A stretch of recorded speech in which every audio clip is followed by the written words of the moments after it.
Chapter 560, Going to the Prefectural City to Study. Qin Wenjing glanced at her. Why? You don't want it? Of course, Ito. She had also heard of the Tianhai Academy in the prefecture capital. It had 100 years of history in the Shuanhe Prefecture and was an old academy that had produced many high scholars, honorable scholars, and top scholars. It was said that the current mountain elder had been an official in the capital many years ago. Later, when he was old, he returned to his hometown and became the mountain elder of Tianhai Academy.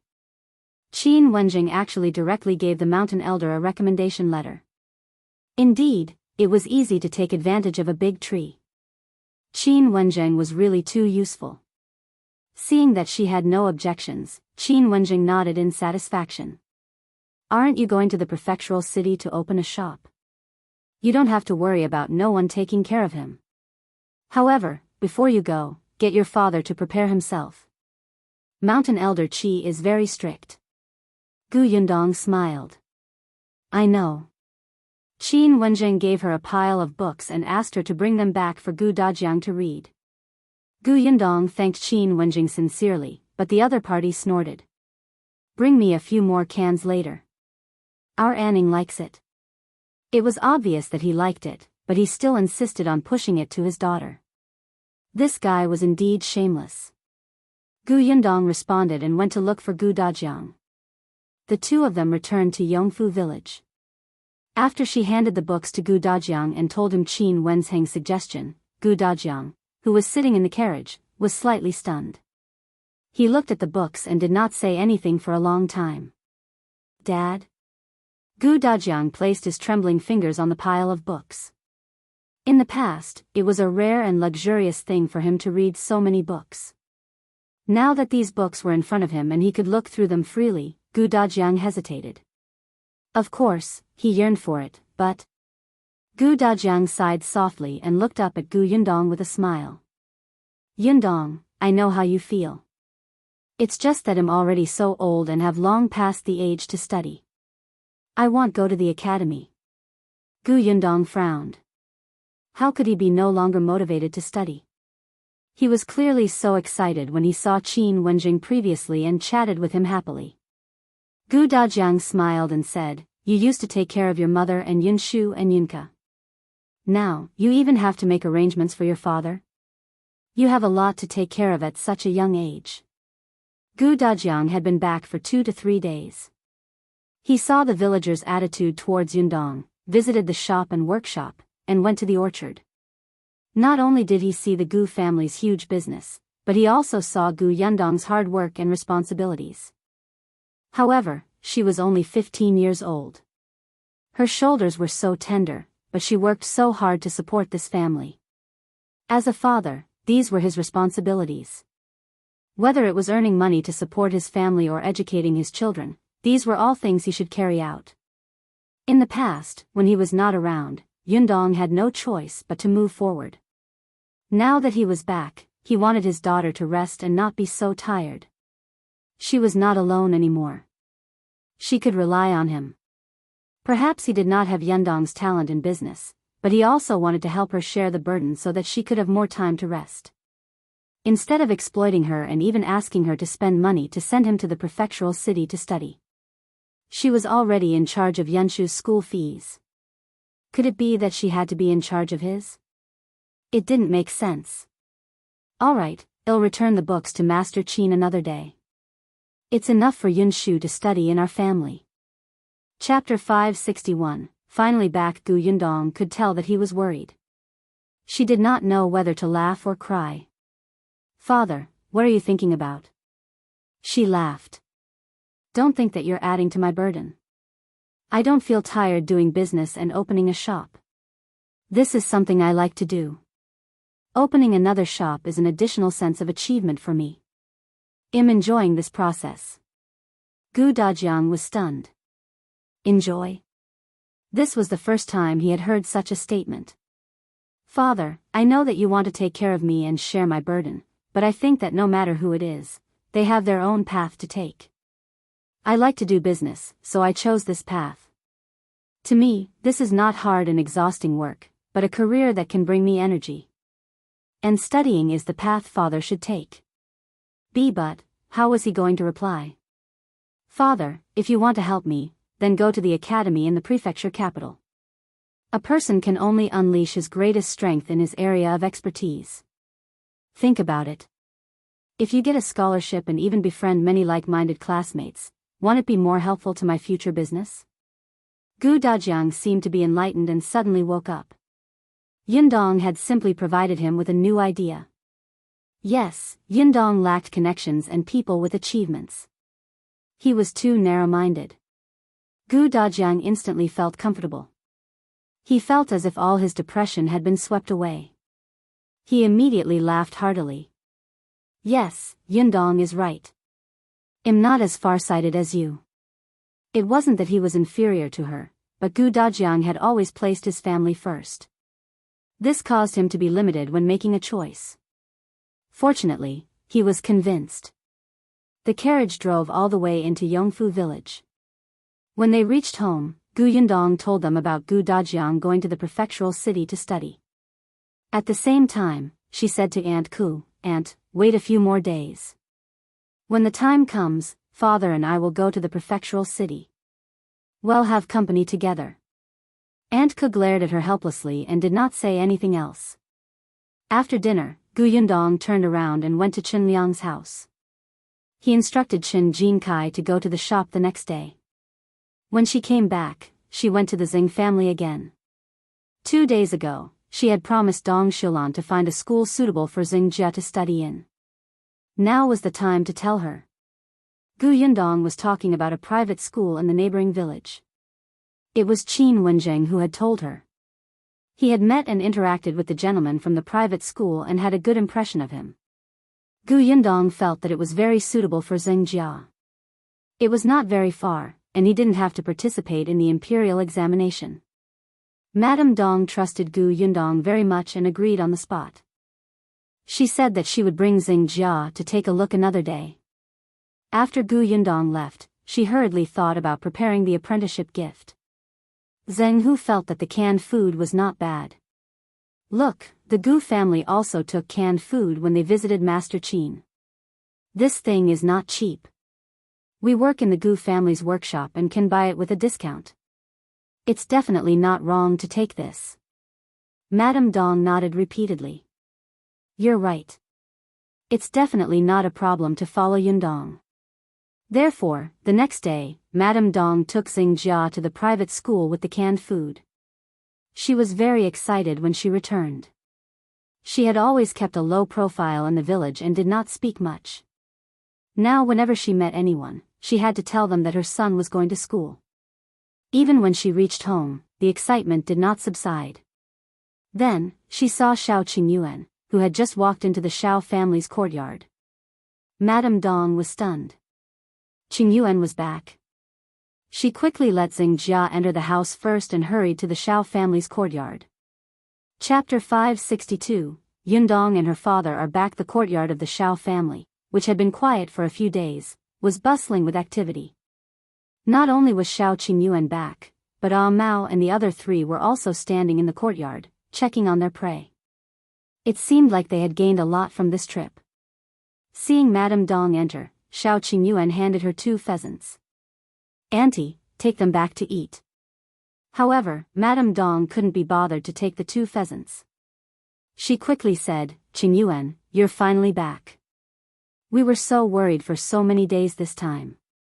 Let me tell you, Yundong is home." Shao Qingyuan's eyes lit up.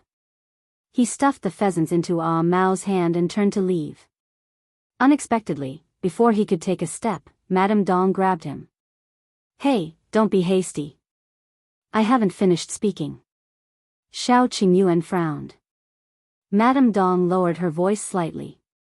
"Not only is Yundong back, but her father is also back." Shao Qingyuan paused and asked uncertainly, "Her father? You're saying that Uncle Gu has been found? Isn't that so? We've all seen him. I heard from Yundong that she met him at Wanqing Prefecture. His father hasn't given up on looking for them for so long. Now, the family has finally reunited." Madame Dong sighed. You're the future son-in-law of the Gu family now. This is the first time you'll see your future father-in-law. How can you look like this? You have to leave a good impression on him, right? Shao Qingyuan had just returned from the deep mountains and was still sweating. Not only were his clothes wet, but they were also tattered. His hair was like a hen's nest. He had definitely not taken a shower in the past few days. Gu Dajiang was a scholar. He would definitely be dissatisfied if Shao Qingyuan appeared in front of him like this. Madame Dong knew that Shao Qingyuan didn't look pretty every time he returned from the mountains, so she quickly came over to remind him. Shao Qingyuan looked down and nodded. "I'll go clean up." He turned around to get a set of clothes and went straight to the bathroom. Madame Dong heaved a sigh of relief and looked at the prey in the courtyard. Although they had been in the mountain for a long time and there was a lot of small prey, she did not see any big guys. However, there seemed to be 2 large boxes of herbs in the corner. Did Qingyuan pick them? Madame Dong was still looking when Ah Mao and the others surrounded her. "Auntie Dong, has Miss Father really been found? Have you seen him? What kind of person is he?" Needless to say, just by looking at the girl, you should know that her father is definitely not bad looking.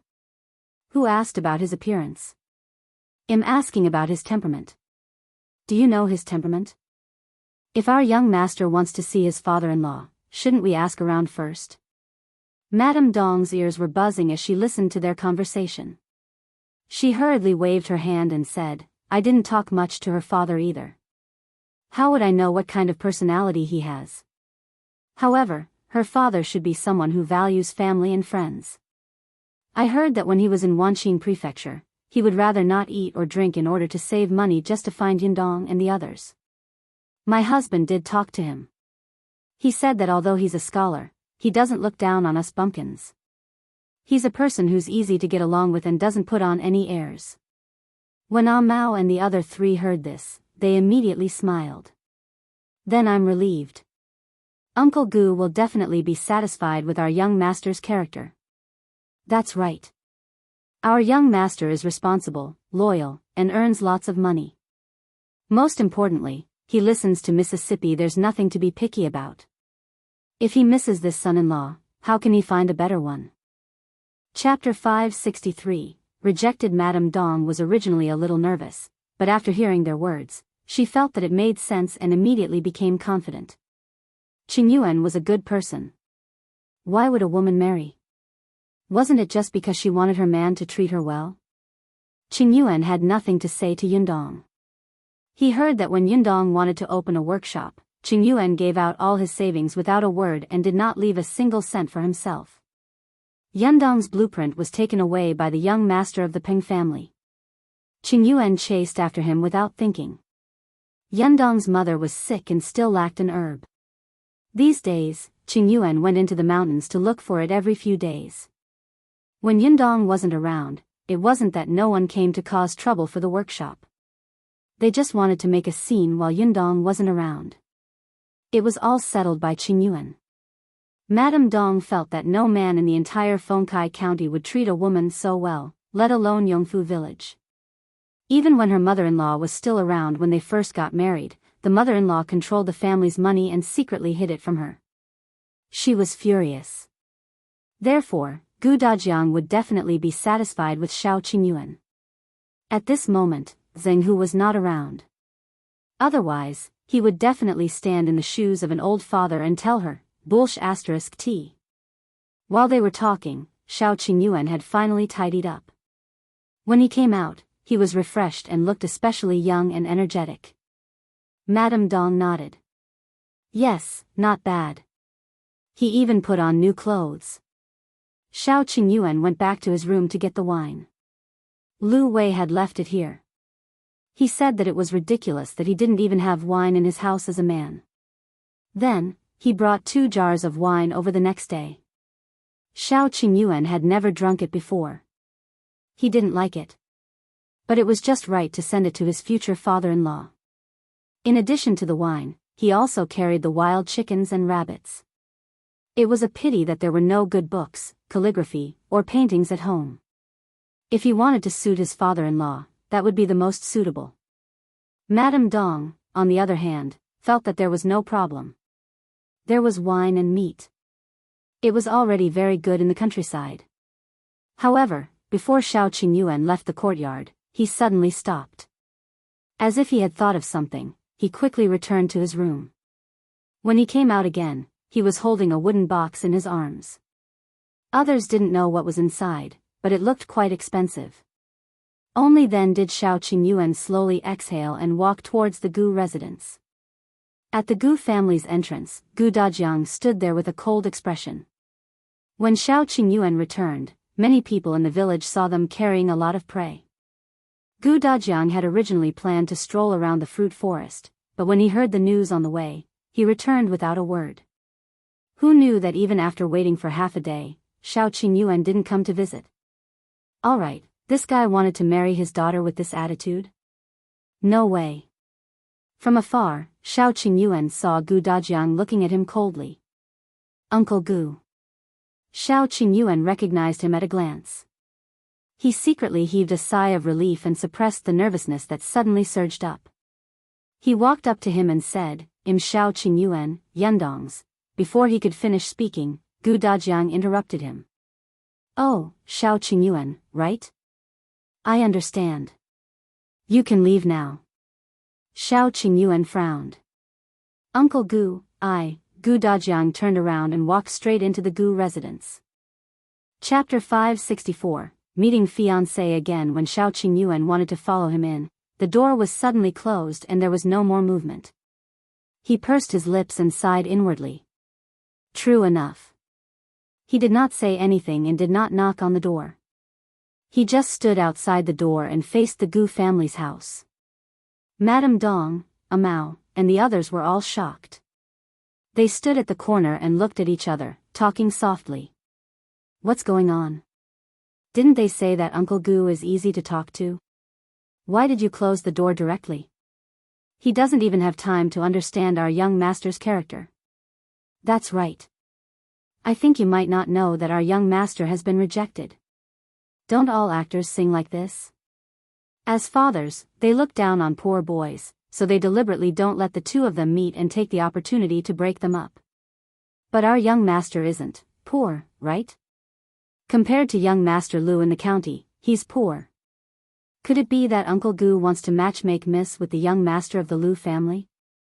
Everyone turned their heads and looked at Ah Shu, who was the last to speak. In the end, Ah Mao said, "Let's go and bring young master back first. Then, we can sit down and discuss how to enter the Gu family." As he spoke, he was about to walk towards Shao Qingyuan. Unfortunately, Madame Dong pulled him back. "What are you going to do?" She glared at them. "Can't you tell? That's a test for our future father-in-law, understand? There are also families in our village who dote on their daughters. They will deliberately make things difficult for their son-in-law when he comes for the first time. Is that so?" Madame Dong nodded affirmatively. "That's right. When the sixth grandfather in our village married his daughter, he asked the groom to help him with half a day's work. Yundong's father is a refined man, so he won't torture Qingyuan like this. I reckon he'll just stand outside for a while to test his patience." "How long will that take?" Madame Dong was not sure about this. "It shouldn't be long." As she spoke, she raised her head and looked at the scorching sun above her, feeling a little worried. The sun was so bright and the weather was so hot. She hoped that he would not get a heatstroke later. No, she had to go back and prepare some honeysuckle. Seeing that she had left, Amao and the other three looked at each other with even more worry in their eyes. At the same time, in the Gu family's courtyard, Gu Yundong also looked helplessly at her father's back as he returned to his room. She wanted to say something, but Aunt Ku pulled her back. "Don't add fuel to the fire. Let me tell you, if you speak up for Shao Qingyuan, he will have to stand outside for another 2 hours. Do you believe me?" Of course, Gu Yundong believed her. But in this weather, he just came back from the mountains. He won't be able to take it later. Aunt Ku glanced at her. Even if he can't take it, he has to deal with it. If he wants to marry someone else's daughter, it won't make sense if he doesn't suffer a little. Besides, someone like Shao Qingyuan will be fine standing under the sun for the entire day. Don't worry. In the past, Aunt Ku could not interfere too much in Gu Yundong's private matters because of her status. Otherwise, she would have wanted to make things difficult for Shao Qingyuan. The main reason was that Gu Yundong was too disappointing. She had given herself away so easily. Now that Gu Dajiang was back, as a father, he had to let Shao Qingyuan know that the Gu family's daughter was a treasure. She couldn't be casually married. The harder it was to obtain, the more one knew how to cherish it. Gu Yundong could only sit back down. She could not go out to take a look either. On the other hand, Gu Yunshu, who was resting at home, stole a glance outside. Then, he hurriedly ran to Gu Dajiang's room and asked him, "Father, are you making things difficult for my brother Shao because of eldest sister's previous fiancé?" Chapter 565, What Happened? Gu Dajiang. Gu Yundong, who had just walked over. Fiancé? Oh right, the last time Shao Qingyuan followed her to the Yongning Prefecture, he had asked her about this and said that Yunshu had told him. At that time, Gu Yundong thought that it was just Yunshu's joke and did not take it seriously. When she got home, she was so busy that she forgot. She really did not expect to hear the word fiancé from Yunshu again. Gu Dajiang was equally dumbfounded. He felt terrible. Shao Qingyuan had yet to be dealt with, and now there was an inexplicable fiancé. He pulled Gu Yunshu in front of him. Tell me in detail. What do you mean by eldest sister's ex-fiancé? Did your eldest sister have a fiancé in the past? Gu Yunshu blinked and looked innocent. No. But I heard it with my own ears. Did I remember wrongly? He began to doubt himself. Gu Dajiang said, "When did you hear it? Where did you hear it? Who did you hear it from? Come, tell me everything." Last year, when we were in Gu village, didn't Grandpa and Grandma tell Dad that they engaged eldest sister to someone? They even said that the person was from town and gave them the money. Gu Dajiang frowned. Then, his expression turned especially ugly. Engaged? That was all old Gu and Madame Zhao's wishful thinking. Moreover, he wasn't her fiancé. They were obviously trying to sell Yundong out. The family in town had arranged a marriage for an old man in his 50s. He was old enough to be Yundong's grandfather, yet he still dared to marry a 14-year-old girl. Gu Dajiang knew that old Gu and the others wouldn't find a good husband for Yundong, but he didn't expect them to want to sell Yundong for 5 taels of silver. What fiancé? He spat. Gu Dajiang rejected it on the spot. He threatened that if old Gu dared to do such a thing again, he would rather die together with everyone than let his daughter jump into the fire pit. Old Gu was furious at that time. He even said that it was for his own good. He took back the 5 taels of silver to treat Madame Yang. Gu Dajiang didn't listen at all.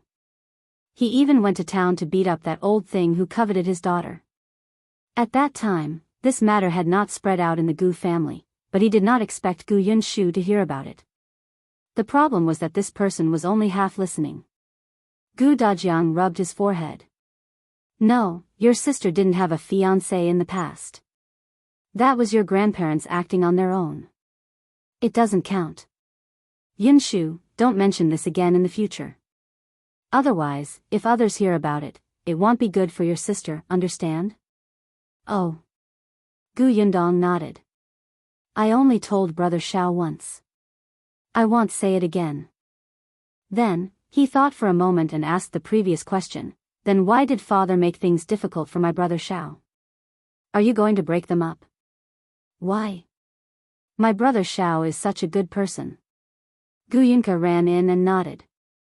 Yes, elder brother Shao is great. Gu Dajiang felt terrible. It was fine if it was the eldest daughter, but why was his son and youngest daughter subdued by him? However, Madame Yang seemed to understand and nodded. He's great. Gu Dajiang felt that his family had lost. He needed to hold on to the last line. Gu Yundong did not dare to speak anymore. Indeed, the more she praised Shao Qingyuan, the angrier her father became. Chapter 566, Note however, seeing that the weather was getting hotter, Yundong began to feel uneasy. Aunt Ku pulled her over. It's fine, it's fine. I just went to take a look. He just sweated a little too much, but he's still very energetic. Yundong nodded randomly. No one knew if she was listening. However, at this moment, Madame Cui came over to let them have lunch. This meant that Shao Qingyuan had been standing outside for 2 hours. It would only get hotter when it was noon. She followed Dajiang to the dining hall, but she couldn't eat much. She only ate some porridge. Dajiang looked up at her and sighed inwardly. This silly girl. She was clearly so steady when doing business. Why was she unable to hold it in now? He shook his head and pretended not to see it. He turned around and picked up a pork rib for Madame Yang to eat. Yundong was speechless. You're torturing my man while showing off your love in front of me. Can we still be father and daughter? I'm angry. I'm not eating anymore. Yundong put down her chopsticks and ran towards the door. Other than the main door in the middle, there was a small door at the side of the Gu family's courtyard. Yundong opened the small door and secretly glanced at Shao Qingyuan. Perhaps sensing her gaze, Shao Qingyuan quickly looked over. When their eyes met, the corners of his mouth curled up slightly. Then, he moved his lips silently, as if he was saying something. Yundong could vaguely tell that he said that he was fine and asked her to go back quickly. It was just standing for a few hours. It was not a problem for him. Yundong immediately felt very uncomfortable, especially when she saw his lips that were cracked by the sun. Her heart ached constantly. At this moment, there were many people passing by the door. They were mostly working in the Gu family's workshop. The weather was hot now, and the days were long and the nights were short. The working time in the workshop had also been adjusted. At noon, everyone could go back and rest for 2 hours. Therefore, other than those on duty, many people went home to eat after getting food in the workshop. They also rested before coming back to work in the afternoon. Therefore, when these people passed by the Gu family's door, they saw Shao Qingyuan standing there stiffly. Seeing his pursed lips and expressionless face, no one dared to step forward and speak. They only began to discuss softly. Shao Qingyuan pretended not to hear them and stood there like a soldier. In the end, Yundong did not persuade him to leave. Although her heart ached, she knew Dajiang's intentions. If she slapped her father in the face at this time, if Shao Qingyuan dared to bully her in the future, her father would not even have the right to speak up for her. She understood the ways of the world. It was just uncomfortable. Yundong returned to the courtyard listlessly. Aunt Ku, who was sewing, glanced at her. Another 2 hours passed. Yundong could not help but look at Dajiang's room. Dajiang had woken up from his afternoon nap, and the workers from the Gu family workshop had returned. Seeing that Shao Qingyuan was still standing there motionless, the discussion became even louder. Fortunately, a cool breeze soon blew over. Before Yundong could heave a sigh of relief, she heard the unique thunder of summer. Before long, bean-sized raindrops poured down. Accompanied by a rumbling sound, the heat of the entire day was swept away. Yundong frowned. Even Aunt Ku stopped what she was doing. At this moment, Father Tong hurriedly walked through the corridor to Yundong and handed her a small piece of paper. Chapter 567, Shao Qingyuan enters the Gu family. Yundong was stunned. Who sent it? Father Tong pointed in the direction of the Shao family. Mao climbed the ladder and stood on the wall just now. He threw it down in the rain. The note wrapped a stone and was kept in a pouch, so it was thrown under the roof without being drenched by the rain. Yundong frowned and unfolded the note. After reading the words on it, her expression suddenly changed and she stood up. What's wrong? What does it say? Aunt Ku asked. Yundong did not have time to answer her. She hurriedly entered Dajiang one's house. Dajiang snorted and heard Yundong say, Father, let Brother Shao in. Mao just sent me a piece of paper saying that they encountered a wolf when they entered the mountain. Brother Shao was seriously injured in order to save him. Dajiang couldn't maintain the expression on his face. His eyes changed as he suddenly stood up and walked out. As he walked, he said to Shuirong, "Run over first and bring him in. Also, get Tongan to send for a doctor." After Shuirong ran out, he could not help but scold, "He's just trying to be brave." Yundong quickened his pace. When he reached the entrance of the Gu residence, he happened to see Shuirong helping Shao Qingyuan in. His clothes were stained with blood. She was angry and anxious. "Why didn't you say anything when you were injured? Do you want to die?" As she spoke, she went to help him up. Seeing his pale face and weak breathing, she wished she could hit him again. The entire Gu family moved. Madame Cui went to tidy up the room. Her daughter-in-law, Madame Jiang, went to boil water. Tong Shuitao went to the Shao family to get the medicine. She knew that he had it at home. Aunt Ku and Shinsidian had prepared a first aid kit, gauze, and so on. When Shao Qingyuan was placed on the bed, his body was hot, as if he had a high fever. When Gu Yundong placed her hand on his forehead, it was so hot that she almost retracted her hand. She hurriedly asked, "Do you have medicine to reduce your fever at home?" "No, I didn't have time to make it." During this period of time, he had been thinking about other pills. There were all kinds of medicine that could treat internal and external injuries. On the other hand, he didn't have time to think about common medicine like fever. Gu Yundong frowned. She turned around and saw Mao and the rest coming in. They had brought a lot of herbs, but this medicine needed to be brewed slowly. It was too slow. Gu Yundong thought about it and could not help but take out a fever pill when no one was paying attention. She stuffed it into Shao Qingyuan's mouth and said in a low voice, "Eat this." Shao Qingyuan did not know what it was, but he had always listened to Gu Yundong. He swallowed it without even opening his eyes. It felt a little strange. There was no particularly strong medicinal smell, and it was slightly bitter. After Gu Yundong fed the medicine, she went out with the others. Only then did Tong Ping and Father Tong come over to help Shao Qingyuan take off his wet clothes and wipe his body with hot water. The two of them finally saw how serious the injury on Shao Qingyuan's back was. Not only was he scratched by the wolf claws, but he also seemed to have been cut by sharp objects. The wound was very deep. Originally, it was not a big problem to bandage the injuries with medicine. Unexpectedly, when he came back, it was hot and then raining. His wound, which had originally healed a little, had torn open again. If not for Shao Qingyuan's good physique, he would not have been able to hold on. But Gu Yundong was still very angry. She did not know whom she was angry with. In the end, she could only kick the pillar under the corridor. Gu Dajiang's face was dark. He looked at Gu Yundong guiltily. Chapter 568, blocking Gu Dajiang, but Gu Yundong had been paying attention to the door and did not receive his gaze. The doctor was quickly brought back. He was from the village, so it was not difficult for him to treat external injuries. Actually, as long as Shao Qingyuan woke up, he could handle it himself.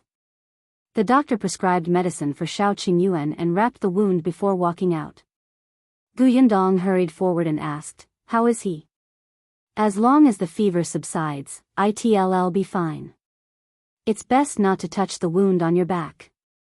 Avoid touching water. You'll be fine after recuperating for a while." Gu Yundong got someone to send him out and walked into the house in a few steps. Shao Qingyuan was half asleep. When he saw her come in, he even smiled at her. Gu Yundong glared at him angrily. "You deserve it. Who told you not to say anything?" Shao Qingyuan didn't seem to hear her and just looked at her. They had not seen each other for a long time. Initially, he wanted to stand in front of her in clean clothes. He did not expect to be in such a sorry state, which made him feel very regretful. Gu Yundong's heart softened. She walked to the edge of the bed and lowered his voice. "I'll stay here and watch over you. Hurry up and sleep. Mao told me just now that you didn't sleep well in the mountains. Thankfully, you lasted until now." Yes, Shao Qingyuan's throat was dry, and his voice was hoarse. "Your father, my father was also very nervous when he heard that you were injured. He didn't mean to blame you." Only then did Shao Qingyuan feel relieved. He closed his eyes slightly and fell asleep. Gu Dajiang, who was outside the door, wanted Gu Yundong to come out a few times, but he could not speak. He didn't feel that he had done anything wrong. With his observation of Shao Qingyuan and the information he had heard from Yundong, it wouldn't be a problem for him to stand at the door for a day and a night. This person was strong. It was not a problem for him to stand at the door and bask in the sun. However, the outcome was indeed terrible. Gu Dajiang began to feel frustrated. He couldn't stay at home anymore. He turned around and said to Madame Yang, "I'm going out for a walk." Madame Yang nodded and began to look at Shao Qingyuan's room worriedly. Gu Dajiang was speechless. It was simply too vexing. With his hands behind his back, he left the Gu residence alone. When Gu Yunshu turned around, she happened to see his back. She suddenly felt as if his father was very lonely. At this moment, the rain had already stopped. After the summer afternoon was washed by the rain, it was much cooler. Gu Dajiang walked along the village road and saw many people going out after the rain. They gathered together and chatted. As he got closer, he heard the words Gu family and wolf cub. His face instantly darkened. Now, the entire village seemed to know that Shao Qingyuan had fainted after being rejected by him. Why were these people so concerned about other people's family matters? However, Gu Dajiang didn't say anything. Instead, a few villagers who were gossiping immediately stopped when they saw him and quickly dispersed. Everyone did not forget that the women who gossiped about Gu Yundong and Shao Qingyuan were not having a good time. Especially because of their big mouths, the men in the family could not enter the Gu family's workshop to work. Gu Dajiang pursed his lips and continued walking. He thought that he might as well take a look at the orchard. Unexpectedly, after walking for a while, someone suddenly walked out and stopped him. That person asked him, "Are you Gu Dajiang?" Gu Dajiang narrowed his eyes. This person was very unfamiliar. They shouldn't have met before, right? Someone from the village? Chapter 569. Someone with malicious intentions. Gu Dajiang subconsciously frowned. "I am." The man looked around in a mysterious manner. "Can we talk in private?" It was as if something important had happened. Gu Dajiang sized up the person, who looked to be about the same age as him. He was wearing the clothes of an ordinary villager and was shorter than him. His eyes were slightly evasive. Gu Dajiang sneered in his heart and said directly, "No." The other party was stunned for a moment, as if he did not expect him to reject so bluntly. However, when he looked up and saw the anger and dissatisfaction on his face, he seemed to understand and said, "Brother Gu seems to be very angry." "Who's your brother?" The man said again, "Is it because of Shao Qingyuan?" "I heard that Brother Gu doesn't like Shao Qingyuan." "That makes sense. After all, he's a wolf cub that everyone in the village fears. He's fierce and cruel. No one should like him." "A wolf cub?" Gu Dajiang narrowed his eyes and muttered softly. Seeing that he was interested, the other party immediately said, "Brother Gu, you still don't know?" This Shao Qingyuan was picked up by the Li family's old master from a wild wolf in the mountains when he was young. In the past, he even drank the milk of a female wolf, so he has the ferocity of a wolf in his bones. When he was young, it was quite obvious that other children didn't play with him because he was a biter. Once, he bit a child's arm until it bled. That child's parents came to seek justice. It was only when the Li family's old master apologized to the parents that it was over. "Tell me, didn't old Master Li treat him well?" Old Master Li brought him out of the deep mountains and raised him. He caused trouble and old Master Li helped to clean up the mess. He was infamous. Later on, for him, old Master Li cut ties with the Li family and moved out with him. Old Master Li took good care of him. He couldn't even compare to old Master Li's biological son and grandson. Unexpectedly, when old Master Li was seriously ill, not only did Shao Qingyuan ignore him, but after he died, he even sent old Master Li's corpse back to the Li family. He left without looking back. When he returned, he ate meat and drank wine. Don't you think that's unfilial? Everyone in the village says that he's an ingrate and can't be trusted, so he got the title of a wolf cub. That's not all. He was unfilial to the old man and also attacked the children. As for the Gao family at the entrance of the village, he once threw their children into the river. When they almost died, he fished them out and threw them back down. He scared the children out of their wits. Do you think this method is cruel? Because he's so unscrupulous, everyone in the village is afraid of him. No one dares to speak ill of him, and no one introduces him to girls to avoid harming others. But who would have thought that he would actually target your Gu family's young lady and coax her? It's only been a short while, but he's already engaged. As the man spoke, he shook his head regretfully and sighed. Who would believe that he's not coming for the Gu family's assets? Moreover, I heard that his personality will be passed down to the next generation in the future. I pity your daughter. Why did she take a fancy to him? He shook his head and sympathized with Gu Dajiang. Gu Dajiang's eyes darkened. Just as the other party felt that he was about to go back and fight with Shao Qingyuan, he suddenly heard Gu Dajiang's questioning voice. You mean that my daughter's taste is bad?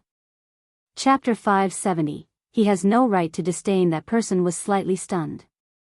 Just as he was about to smile, he froze. He quickly denied it.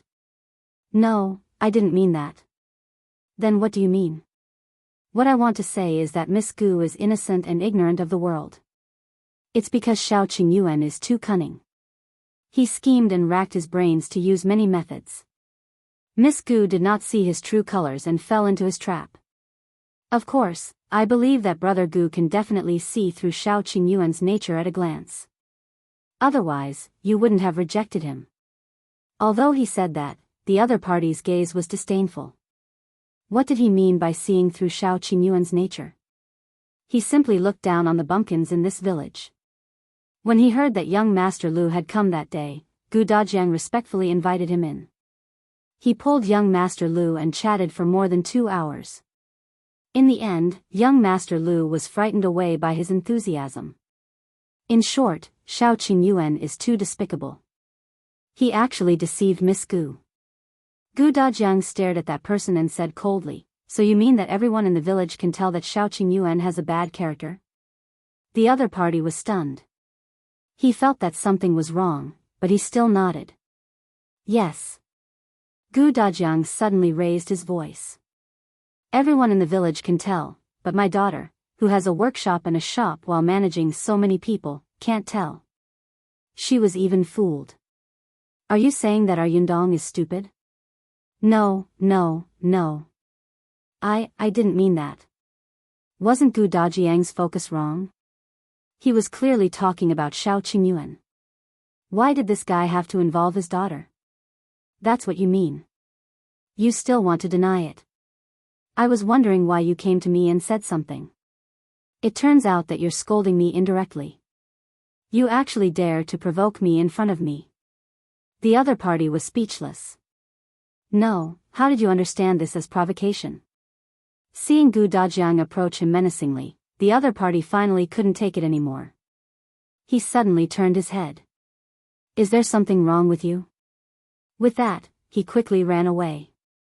Gu Dajiang was abnormal. No wonder his daughter liked Shao Qingyuan. Had the father and daughter both gone crazy? Could it be that after living with Madame Yang for too long, her family's brains had gone bad? Gu Dajiang stood on the spot and watched as he ran away. After a while, he snorted coldly. How dare you sow discord in front of me? Who do you think you are? No matter how bad Shao Qingyuan was, he was still his daughter's man. Gu Dajiang could despise him, his wife could despise him, and his daughter could despise him. However, what right did such an unrelated person have to say anything? Our Yundong has good taste. Gu Dajiang sneered and turned to leave. However, this person's words dispelled a lot of the anger in Gu Dajiang's heart. He did not go to the orchard again and returned to the Gu family. As soon as he entered the Gu residence, he smelled the strong smell of Chinese herbs, which made Gu Dajiang sneeze violently. He sniffled and was about to go to Shao Qingyuan's guest room to take a look when he saw a young man rushing over. Dajiang remembered that Yundong had called him Mao previously. He seemed to be Shao Qingyuan's man. Mao stood in front of him with a wooden box in its left hand and 2 pheasants in its right. Chapter 571. He knows the reason. Dajiang looked at him in confusion and heard Mao say, "Uncle Gu, this is from our young master." "For me?" "Yes, young master prepared them before coming to the Gu residence." Mao said, "These 2 pheasants were just caught before we went down the mountain. They can be cooked tonight. As for what's in this wooden box, I don't know." Previously, when Shao Qingyuan was rejected, he had these things in his hands. However, when Mao came to persuade him, Shao Qingyuan handed them to Mao to prevent them from getting wet, especially the wooden box. It looked like something very important. Mao had been holding it in his hand. He only handed it to Dajiang personally when he saw him. Dajiang took the box and got Mao to carry the pheasants to the kitchen. It was such a hot day. The pheasants would go bad very soon. Then, he carried the box into the central room. After sitting down, he placed the box on the table, but he did not open it for a long time. It was only when Shui Rong came in and said that Shao Qingyuan's temperature was no longer that high that he nodded slightly. After a while, he still reached out to the box, pulled open the lock in front, and opened the lid.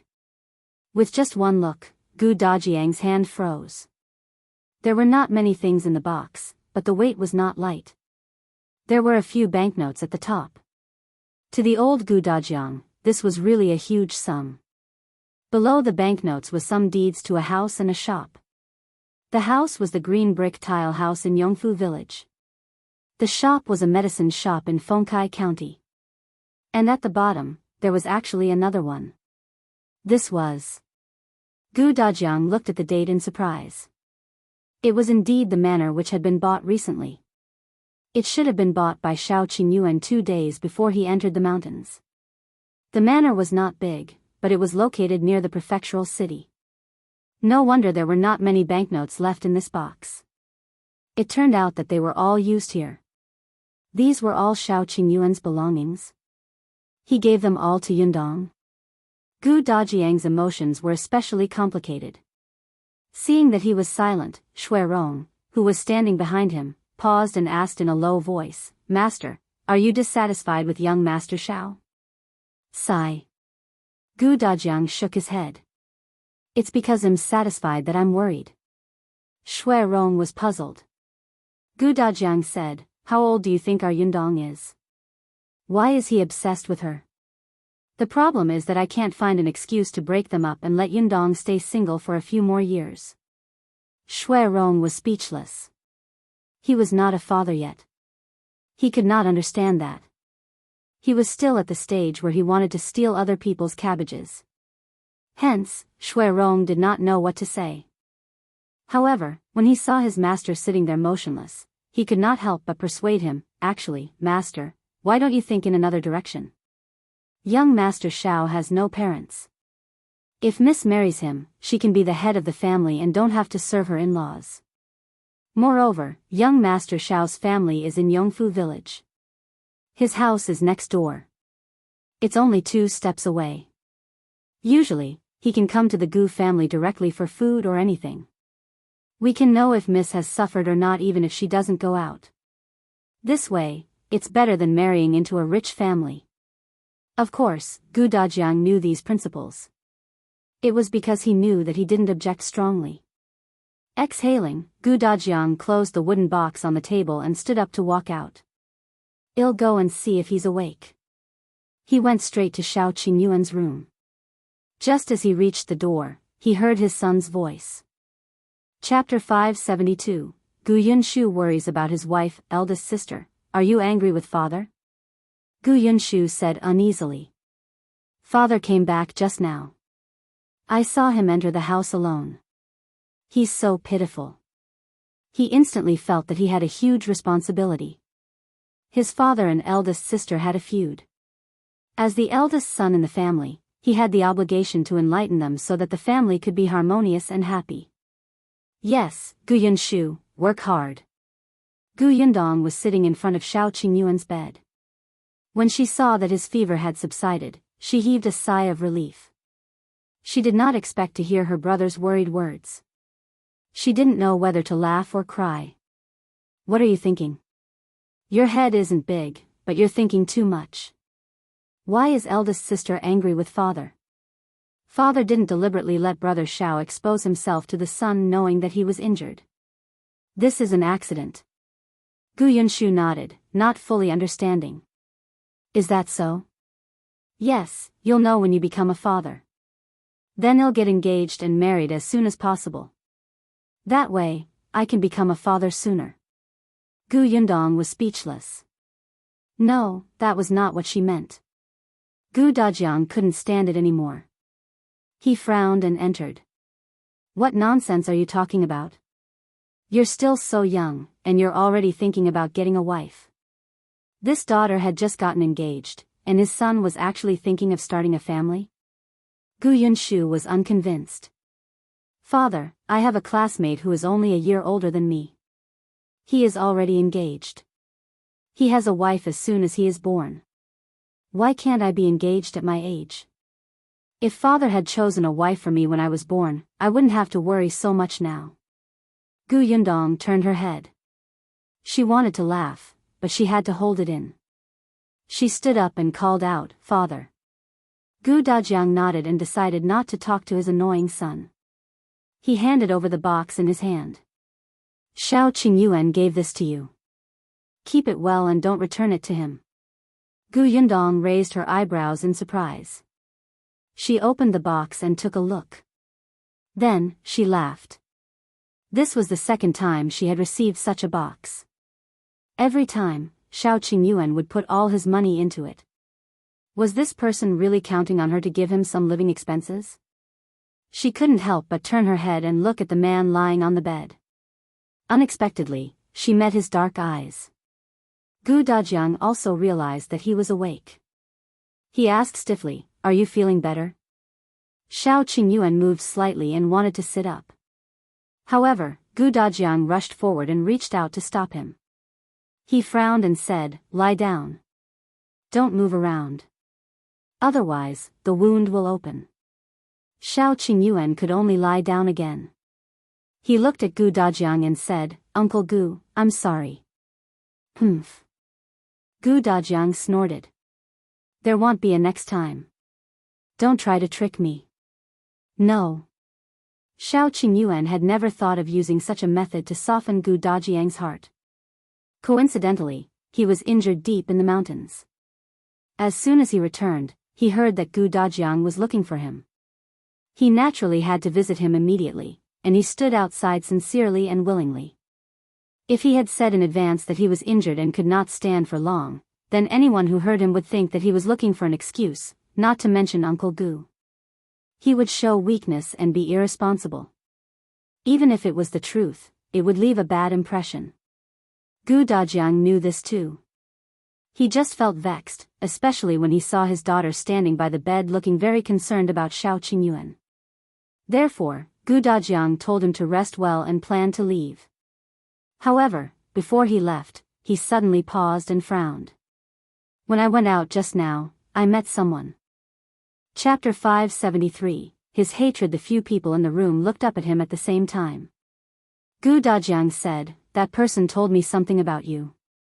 Shao Qingyuan was stunned. As if he had thought of something, his expression changed slightly and he asked in a hoarse voice, What did he say? He said that you were an ingrate and had once been adopted by the Li family. The Li family's old master treated you too well. He even fell out with his biological children for you and moved out to live with you. In the end, when he was seriously ill, you didn't care about him and even transported his corpse back to the Li family. After Gu Dajiang finished speaking, he saw Shao Qingyuan suddenly clench his fingers. The veins on the back of his hand bulged, and his lips were tightly pursed. The coldness in his eyes almost materialized. How much hatred did he have for the Li family? Shao Qingyuan asked word by word, What else did he say? He said that your methods are cruel and that you're cold and heartless. You'll pass it on to the children in the future. Before Gu Dajiang could finish speaking, Shao Qingyuan had already sat up. He pulled off the blanket covering him and was about to get off the ground. Gu Yundong was faster and stopped him. What are you doing? You can't go anywhere now. Rest well. Shao Qingyuan's movements affected his wound, and the pain from his body woke him up a little. Coupled with the fact that his fever had just subsided and his entire body was sore, he sat back on the bed with Gu Yundong's help. However, as if he had thought of something, he suddenly looked up and grabbed Gu Yundong's hand tightly. No, that man wasn't telling the truth. I know. I've known you for a long time and understand you better than anyone else. I believe you. Gu Yundong felt his hand tremble slightly and her heart tightened. She held his hand firmly. Shao Qingyuan heaved a sigh of relief, but he quickly looked up at Gu Dajiang. Without waiting for Gu Dajiang to speak, Gu Yundong spoke first. Don't worry, my father won't believe it either. That person clearly has ill intentions and doesn't want us to have an easy time. Right, father? Gu Dajiang nodded. I'm not that biased. I know that person is here to sow discord. However, to his surprise, Shao Qingyuan's reaction was so big.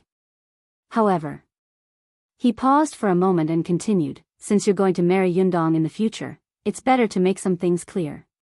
Supposedly, when two people get married, they have to understand each other's families. You possibly know everything about the Gu family, but Yundong doesn't even know why you're called a wolf cub, right? New Jersey 11. Gu Dajiang waved his hand. There's no need to be in a hurry to say it now. You're still injured. Think carefully. It's not too late to say later. With that, he left with a worried Gu Yunshu. Only when the two of them had completely disappeared did Shao Qingyuan retract his gaze and look at Gu Yundong. The two of them were still holding hands. Gu Yundong wanted to see if the wound on his back had split open. She pulled her hand out twice but did not succeed. In the end, she said helplessly, "Can I get Tong Ping to come in and help you take a look?" Shao Qingyuan still didn't move. He stared at her quietly for a long time before asking softly, "Aren't you going to ask?" Gu Yundong sat down and thought about it in silence. After a while, she said, "I did want to ask you, but you seem to be against mentioning this matter. I just know that perhaps this matter is very painful and heavy for you. I don't know what the Li family has done to you. I only know that I want you to slowly forget those bad things. One day, when you can talk about these things calmly, I will know." Shao Qingyuan's eyes gradually became fiery as he looked at her. His breathing also became slightly hurried. The way he looked at Gu Yundong was so hot that it seemed to be able to burn everything. Chapter 574. Shao Qingyuan's background. Gu Yundong looked at him and could not help but pinch his hand. Don't think too much. What you need now is to recuperate. Nothing else is important. Also, it's all right with my father. Other than overly loving his daughter, he's actually very reasonable. She went out to call Tong Ping. Tong Ping came in and changed his dressing. Sure enough, the wound had opened up a little. Fortunately, it was not very serious. Gu Yundong fed him medicine. Seeing that he had closed his eyes and fallen asleep again, she quietly left the room. However, as soon as she left, Shao Qingyuan opened his eyes and looked at the beam above his head. No one knew what he was thinking. The Gu family's house was very peaceful this night. Gu Yundong knew that her father had accepted Shao Qingyuan. She felt relieved and slept peacefully. However, she did care about Shao Qingyuan's injuries, so when she woke up early in the morning, she quickly ran to his room. Shao Qingyuan had already sat up. Tong Ping had come over to change his dressing at dawn. He had just finished his porridge. Gu Yundong stepped forward and placed a hand on his forehead. Good, he did not have a recurring fever, and he was in much better spirits than yesterday. His recovery ability was indeed very powerful. From the moment she entered, Shao Qingyuan's gaze had been on her. His eyes were so gentle that they were almost watery. Gu Yundong slowly felt uncomfortable under his gaze and could not help but glare at him. "If you keep staring at me, when my father comes later, you'll be chased home." Do you believe me? Yundong doesn't want me to go back? Shao Qingyuan said and reached out to hold her hand. His hand was warm and the weather was still a little cool early in the morning. Gu Yundong's small hand was cold. When he held it, he instantly felt a burning heat surge to his heart. Gu Yundong was speechless. Shao Qingyuan was extremely satisfied. After holding her hand long enough, he finally let go of her. Go and call Uncle Gu. There are some things that shouldn't be hidden anymore. Gu Yundong was stunned. You, Shao Qingyuan took a deep breath. I'm very calm now. With you around, those things can't hurt me anymore.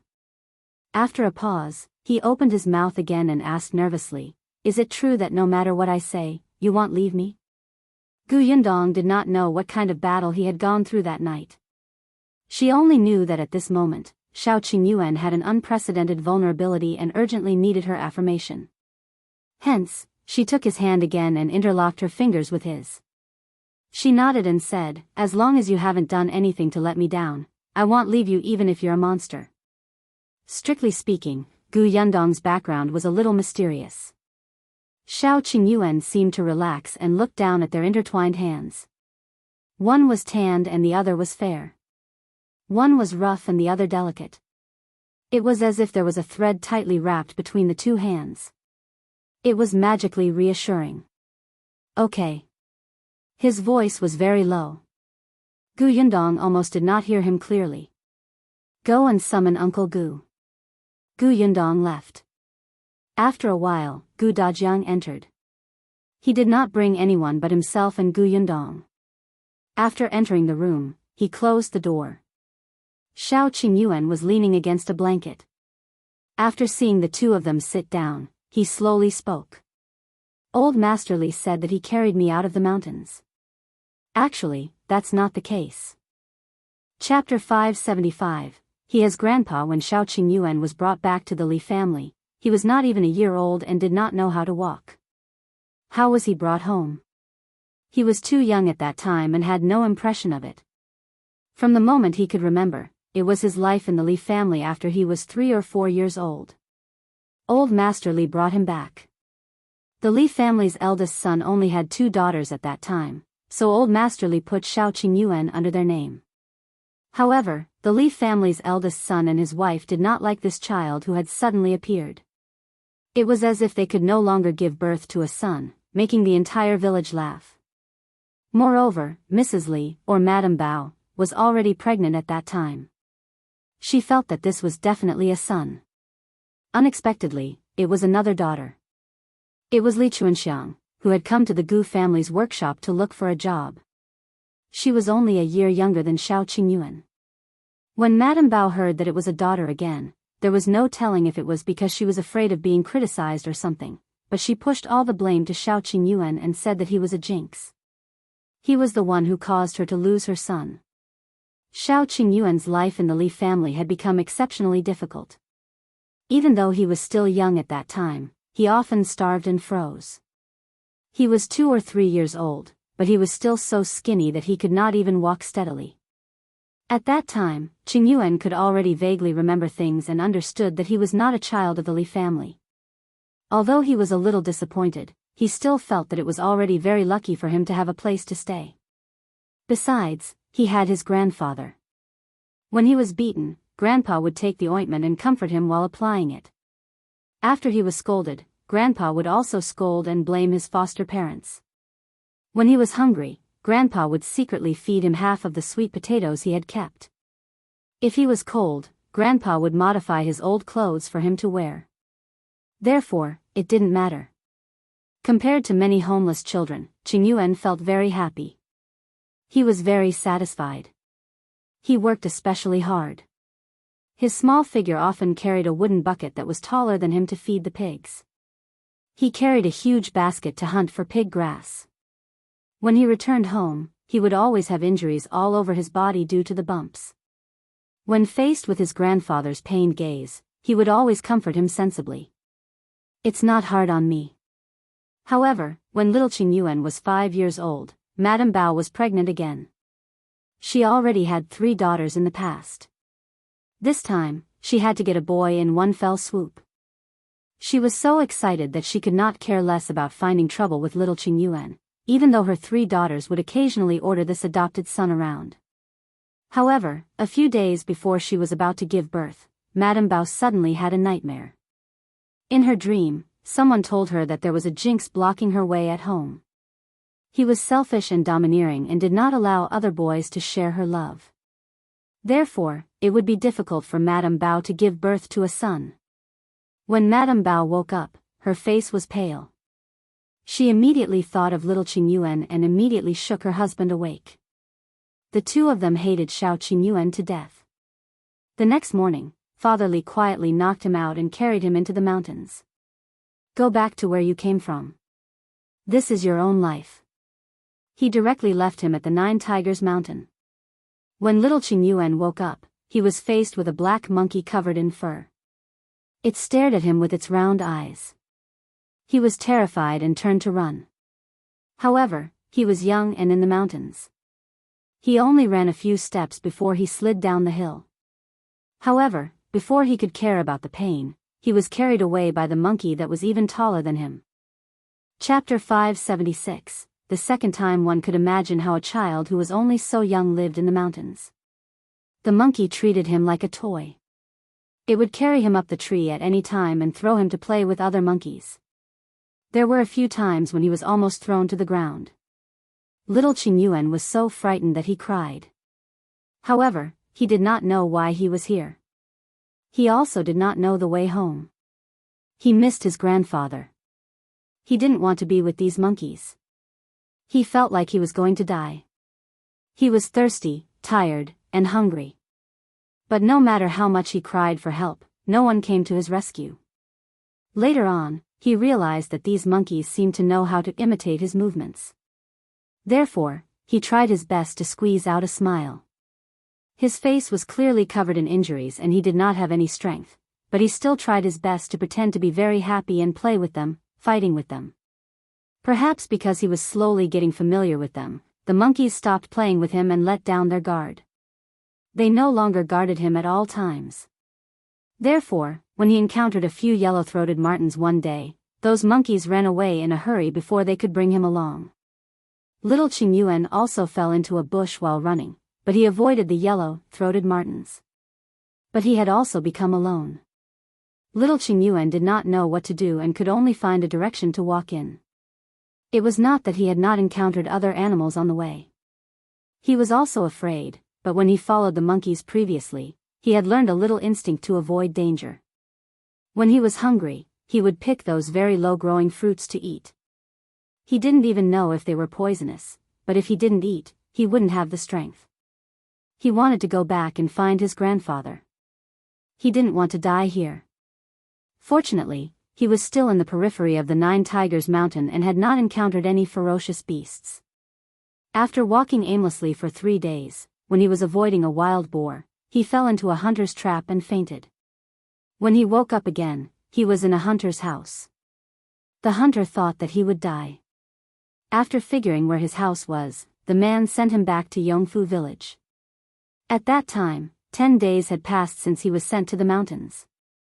Madame Bao gave birth to a boy. Little Qingyuan did not know that he had been sent away by his adoptive parents. He only knew that he was very happy to see his grandfather again. Grandpa was also happy. He hugged him and cried until he almost fainted. He kept smiling and comforted his grandfather that he was fine and not sick. He even met such a cute monkey and ate many fruits that he had never eaten before. He experienced many interesting things.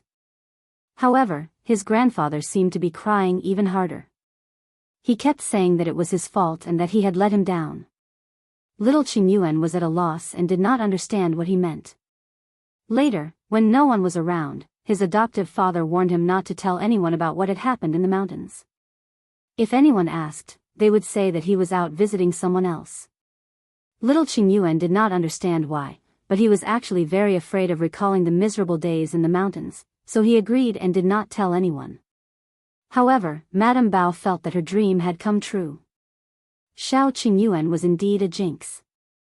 Otherwise, Why would she really give birth to a son after she sent him away? They didn't want to keep Shao Qingyuan at all, but old Master Li scolded them and warned them that he would cut ties with them if they dared to do such a thing again. The Li family's parents could only keep him, but little Qingyuan's life was even worse. At the age of 8, Madame Bao became pregnant again. With her previous experience, Madame Bao was very afraid of little Qingyuan. However, this time, it was obvious that she could no longer throw him into the mountains.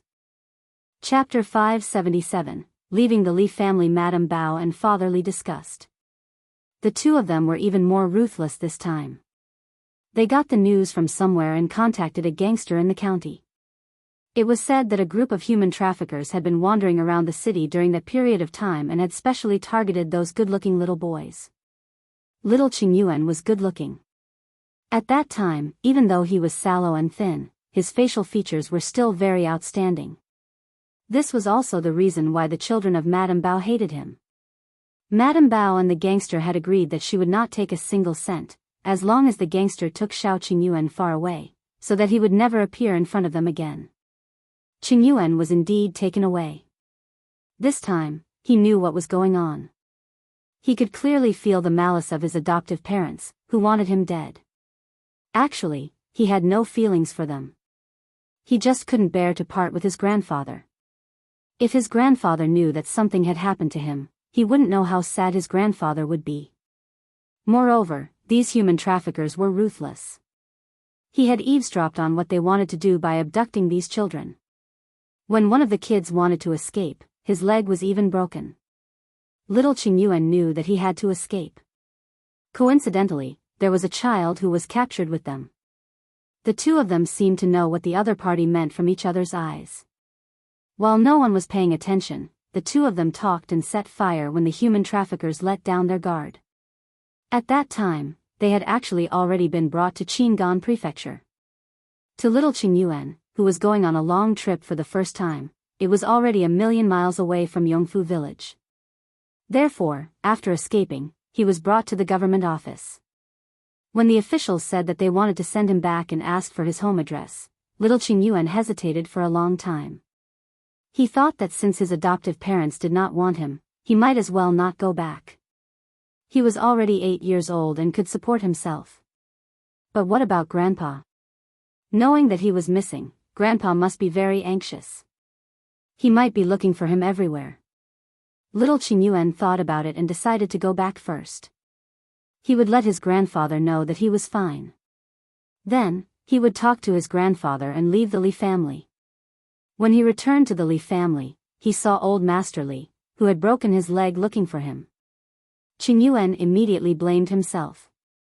Especially when he thought about how he had considered whether he should come back or not, he felt that he was too unfilial.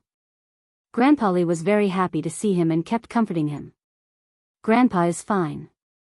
As long as you're safe and sound, it doesn't matter even if both of my legs are broken. The Li family's parents' faces were very ugly. Moreover, because Madame Bao had given birth to another son, they firmly believed in the idea of little Qingyuan jinxing their family. In the end, little Qingyuan did not leave.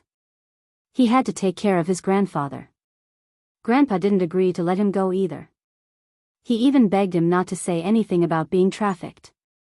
Otherwise, if what his adoptive parents had done was exposed, the Li family would be destroyed.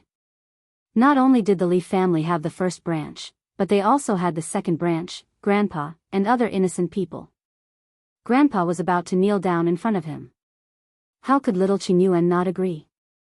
However, ever since then, little Qingyuan had been guarding against the Li family's parents.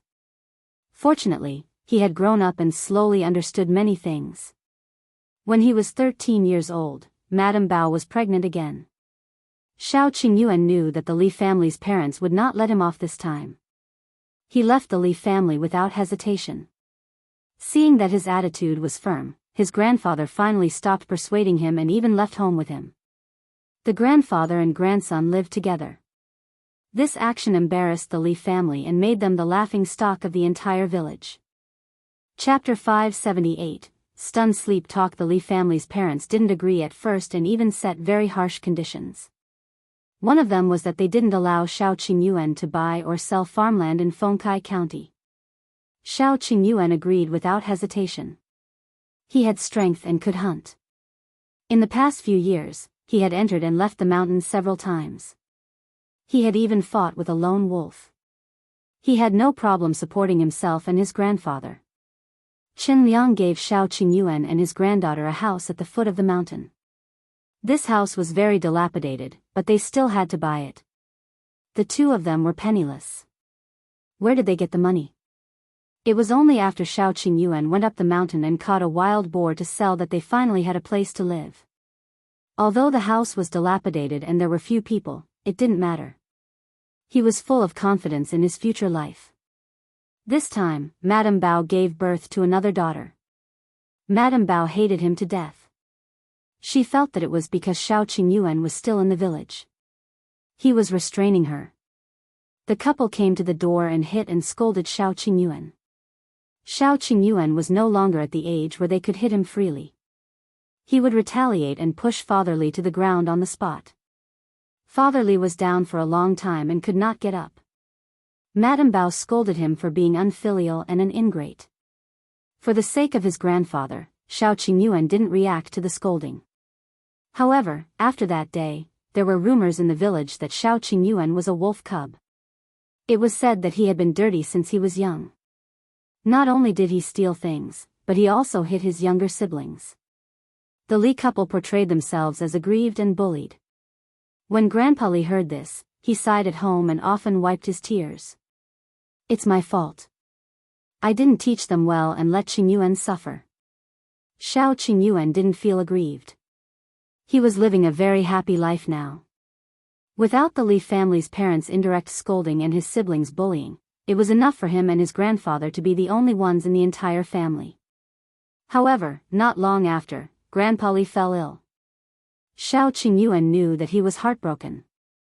He felt that he was very incompetent to let his children and adoptive grandson fight like fire and water. He blamed himself for being a failure in this life. He had a heartache and caught a cold by chance. Moreover, he was old and fell down immediately. Shao Qingyuan saw that he often talked in his dreams, saying that he did not have much time left, but he could not see his family in harmony. He would probably die with regrets. Shao Qingyuan felt very uncomfortable. Just as he was considering whether to ease his relationship with the Li family's parents and move back to the Li family so that his grandfather could feel better, he realized that his grandfather's condition had suddenly worsened and the man's mind was starting to blur. Occasionally, he would even curse himself to the point where he could not even hold the medicine bowl. Shao Qingyuan was very anxious and went to the county city to invite a doctor over. The doctor said that he was poisoned. As for what poison it was, he could not find out. He was afraid that he would have to go to the prefectural city to get a doctor. He could not treat it. Shao Qingyuan was very afraid that his grandfather would die just like that. He had just had the ability to let his grandfather live a good life. How could he accept him leaving? He planned to bring his grandfather to the prefectural city the next day and find the best doctor. He had to treat his grandfather's illness. Shao Qingyuan had even prepared a carriage, but when he went to cover his grandfather with a blanket that night, he heard something that stunned him.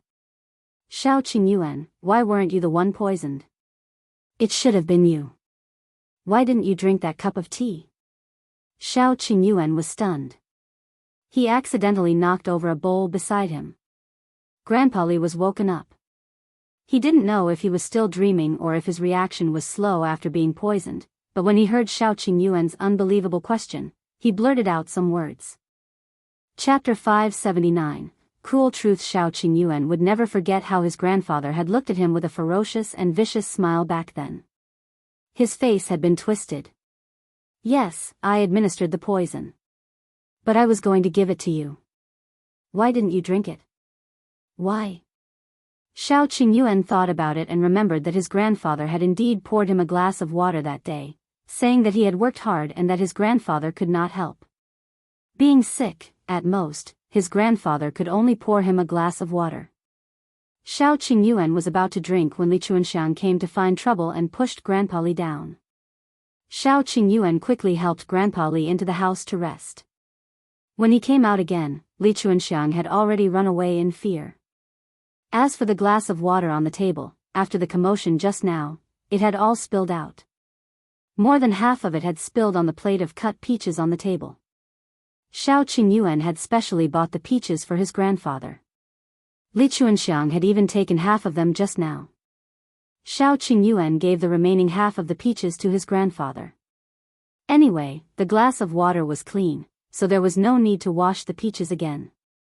Neither of them expected that the peaches had already been poisoned. It was unknown where Grandpa Li found this poison. After taking this poison, one's reaction would be slow and their limbs would be stiff, as if they had a stroke. Shao Qingyuan froze. He didn't understand why his grandfather would give him such poison. Grandpa Li was already awake at this moment. After knowing that he had said something he shouldn't have said in his dream, he didn't panic. Instead, he quickly calmed down. There was no longer any love in his eyes when he looked at Shao Qingyuan, only coldness and disgust. Then, Shao Qingyuan heard the truth from him. Why did I feed you poison? Of course, it's to make you wish you were dead. Grandpa Li smiled as he spoke. I didn't pick you up from the mountains at all. Your father and grandmother personally handed you to me. He looked at Shao Qingyuan's stunned expression, and his eyes were filled with joy. When you were born, your mother died, and she died especially tragically. When you were a month old, your biological brother fell ill. 2 months later, your father's business suffered a huge blow. Your grandmother found an expert to read your fortune and found out that you had a tough life. If you continue to stay at home, your family will be wiped out and you won't have any descendants. Shao Qingyuan's face turned pale, but he listened without moving. The expert said that if they wanted to change your family's fate, they could only send you away. Not only must they send you away, but they also had to suppress your fate. The more miserable you are, the better. Only then will your family become richer and richer. In the future, they will have many children and grandchildren, and the family will prosper. Therefore, your father personally handed you to me and instructed me to watch over you. I can't let you die, nor can I let you have a promising future. You can't have friends, leave your hometown, and must be trapped in this small Yongfu village. It's best to be depressed for the rest of your life. Ha ha ha, look, you're so pitiful. Your life is a joke. No one cares about you. Shao Qingyuan only felt depressed and his vision darkened. After a long time, he said with difficulty, then you were so nice to me, in order to make sure that you can't leave the Li family and Yongfu village. Do you know what's the most important thing to restrain a person? Of course, it's to hold his feelings and make him unable to let go. I'm very successful, right? Shao Qingyuan looked at the person in front of him. The person was so unfamiliar that he didn't seem to recognize him. Chapter 580, Looking for biological parents. Shao Qingyuan recalled many things that he had never thought about before. For example, when he arrived at the Li family, although Madame Bao had 2 daughters, she was pregnant with another child. No one knew if it was a boy or a girl. The Li family also had a second and third branch. Why did Grandpa insist on raising him under the door of the vicious eldest son's family? For example, every time he was beaten and scolded, Grandpa would stand in the courtyard and scold the couple. Not only did the second and third branches watch the commotion, but even the neighbors outside saw it as a joke. Therefore, after that, the first branch beat and insulted him even more badly. For example, if there was anything good, his grandfather would never let him eat it in private. He would always take it out openly in front of the other children in the family. Therefore, he became the enemy of all the Li family children. For example, even though his grandfather knew that his adoptive parents did not treat him well, he still used all kinds of excuses to make him stay. So, this was the case. At that moment, Shao Qingyuan's heart sank, and the surrounding color seemed to dim. He heard his drifting voice say, if that's the case, why are you telling me now? Ha ha ha ha. Old Master Li laughed wildly. He looked at Shao Qingyuan with pity and joy. Because I'm going to die. He knew that he wouldn't be able to live. Before he died, that would be the time for him to truly destroy Shao Qingyuan. It gave him the most fatal blow. What was physical harm? How pitiful would it be when he realized that the only person he trusted in his life, the one he could rely on and hold on to, had never treated him as a human. Therefore, the love was fake. All the care was a lie. It was just to drag him down to a deeper hell. His life had always been colorless. What he thought to be love feelings was an act that others put on for him to see. He had always been alone. Shao Qingyuan didn't know how he left home. He went to return the carriage and used the money he planned to treat his grandfather with to go to a restaurant for a meal. He went deep into the mountains and killed 2 wild boars. He lay on the hot ground and looked at the sky. When he came back, his grandfather was dead. Shao Qingyuan dragged him to the Li family and didn't care about him anymore. Everyone was scolding him, saying that he was an ingrate who couldn't be talked sense into. They said that the old man had given him all his feelings when he was alive, but he didn't even send him off. Shao Qingyuan didn't explain anything. He locked the door and left the village. He only returned half a year later. The Li family had raided the house. He went to the Li family and smashed all the pots and pans they had taken from him. He tore down the Li family's courtyard door and beat Father Li up. From then on, the people of Yongfu village avoided him like snakes and scorpions. They hated him for being ruthless and no one interacted with him anymore, except for the Xing family who lived next door. This was how he had lived for the past 5 years. Until he met Yundong. After saying what had happened over the years, Shao Qingyuan went from uneasiness to calmness. It was as if the harm was no longer important. But he still looked at Yundong nervously. At this moment, Yundong only felt a ball of fire burning crazily in his heart. It was so hot that she could only suppress it desperately to retain a trace of rationality. She wanted to kill everyone in the Li family. What right did they have to bully Shao Qingyuan? She wanted to dig out that disgusting old man from the Li family's grave and whip his corpse. Such a beast should not have died so easily. She wanted to. Her hand was squeezed. Yundong's eyes were slightly red and her voice was a little hoarse. "I'm here." "Are you afraid?" he asked cautiously. Yundong did not react for a moment.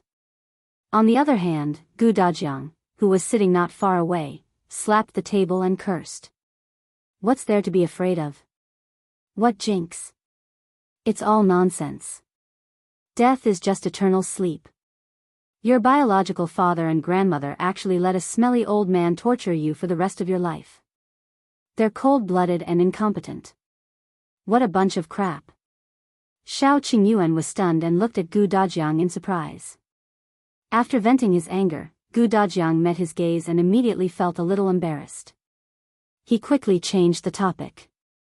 "Then have you looked for your biological parents? Perhaps that old man lied to you?" Shao Qingyuan's voice was much calmer this time. "I've looked for them. He didn't lie to me." Chapter 581, His biological parents looked for them? Yundong frowned. Looking at his cold expression, a thought suddenly flashed across her mind. A moment later, she suddenly froze and looked at Shao Qingyuan. "Are you talking about?" She paused and lowered her voice. "The Tao family?" Shao Qingyuan nodded. "Yes, it's the Tao family, a big brewer in Fengkai County." Yundong recalled the disgusted expression he had when they first met Master Tao in the restaurant and the cold expression he had when he met Tao Feng at the bodyguard agency. At that time, she found it strange. Shao Qingyuan should not have any interaction with the Tao family at all. The Tao family did not seem to know him. Why did his emotions change when he saw the Tao family? So that was how it was. It was because he was a member of the Tao family. Shao Qingyuan said, "I went to ask an old man from the Tao family in the past. 20 years ago, the Tao family did have a child. When he was born, Mrs. Tao died in childbirth. The eldest young master of the Tao family, Tao Feng, later fell seriously ill. Then, there was a huge problem with the Tao family's business. Not long after, the third young master of the Tao family died. At that time, the Tao family already had 2 young masters. Tao Feng was the eldest young master and was born by Mrs. Tao. The one who made the bet with Lu Wei was the second young master, by the name of Tao Xing. He was the son of a concubine and was deeply loved by Master Tao. After Mrs. Tao passed away, this concubine was made a wife in a few years. The people of the Tao family all feel that it's a pity. Few people know what this premature death is about. I found the old man who served old Madame Tao and asked him. Back then, that child was handed over to a stableman of the Tao family. As for the Li family's old man, he had been a stableman in the Tao mansion for 2 years. Lady Tao, who had died in childbirth, was surnamed Shao. When the Tao family's business was in trouble, there was indeed an expert who came to investigate the feng shui of the Tao family. In the past 10 years, old Master Li had visited the Tao family twice. Gu Yundong fell silent when she heard that, but she thought fiercely in her heart. When the Lu family and the Tao family made a bet, she was simply too benevolent to the Tao family.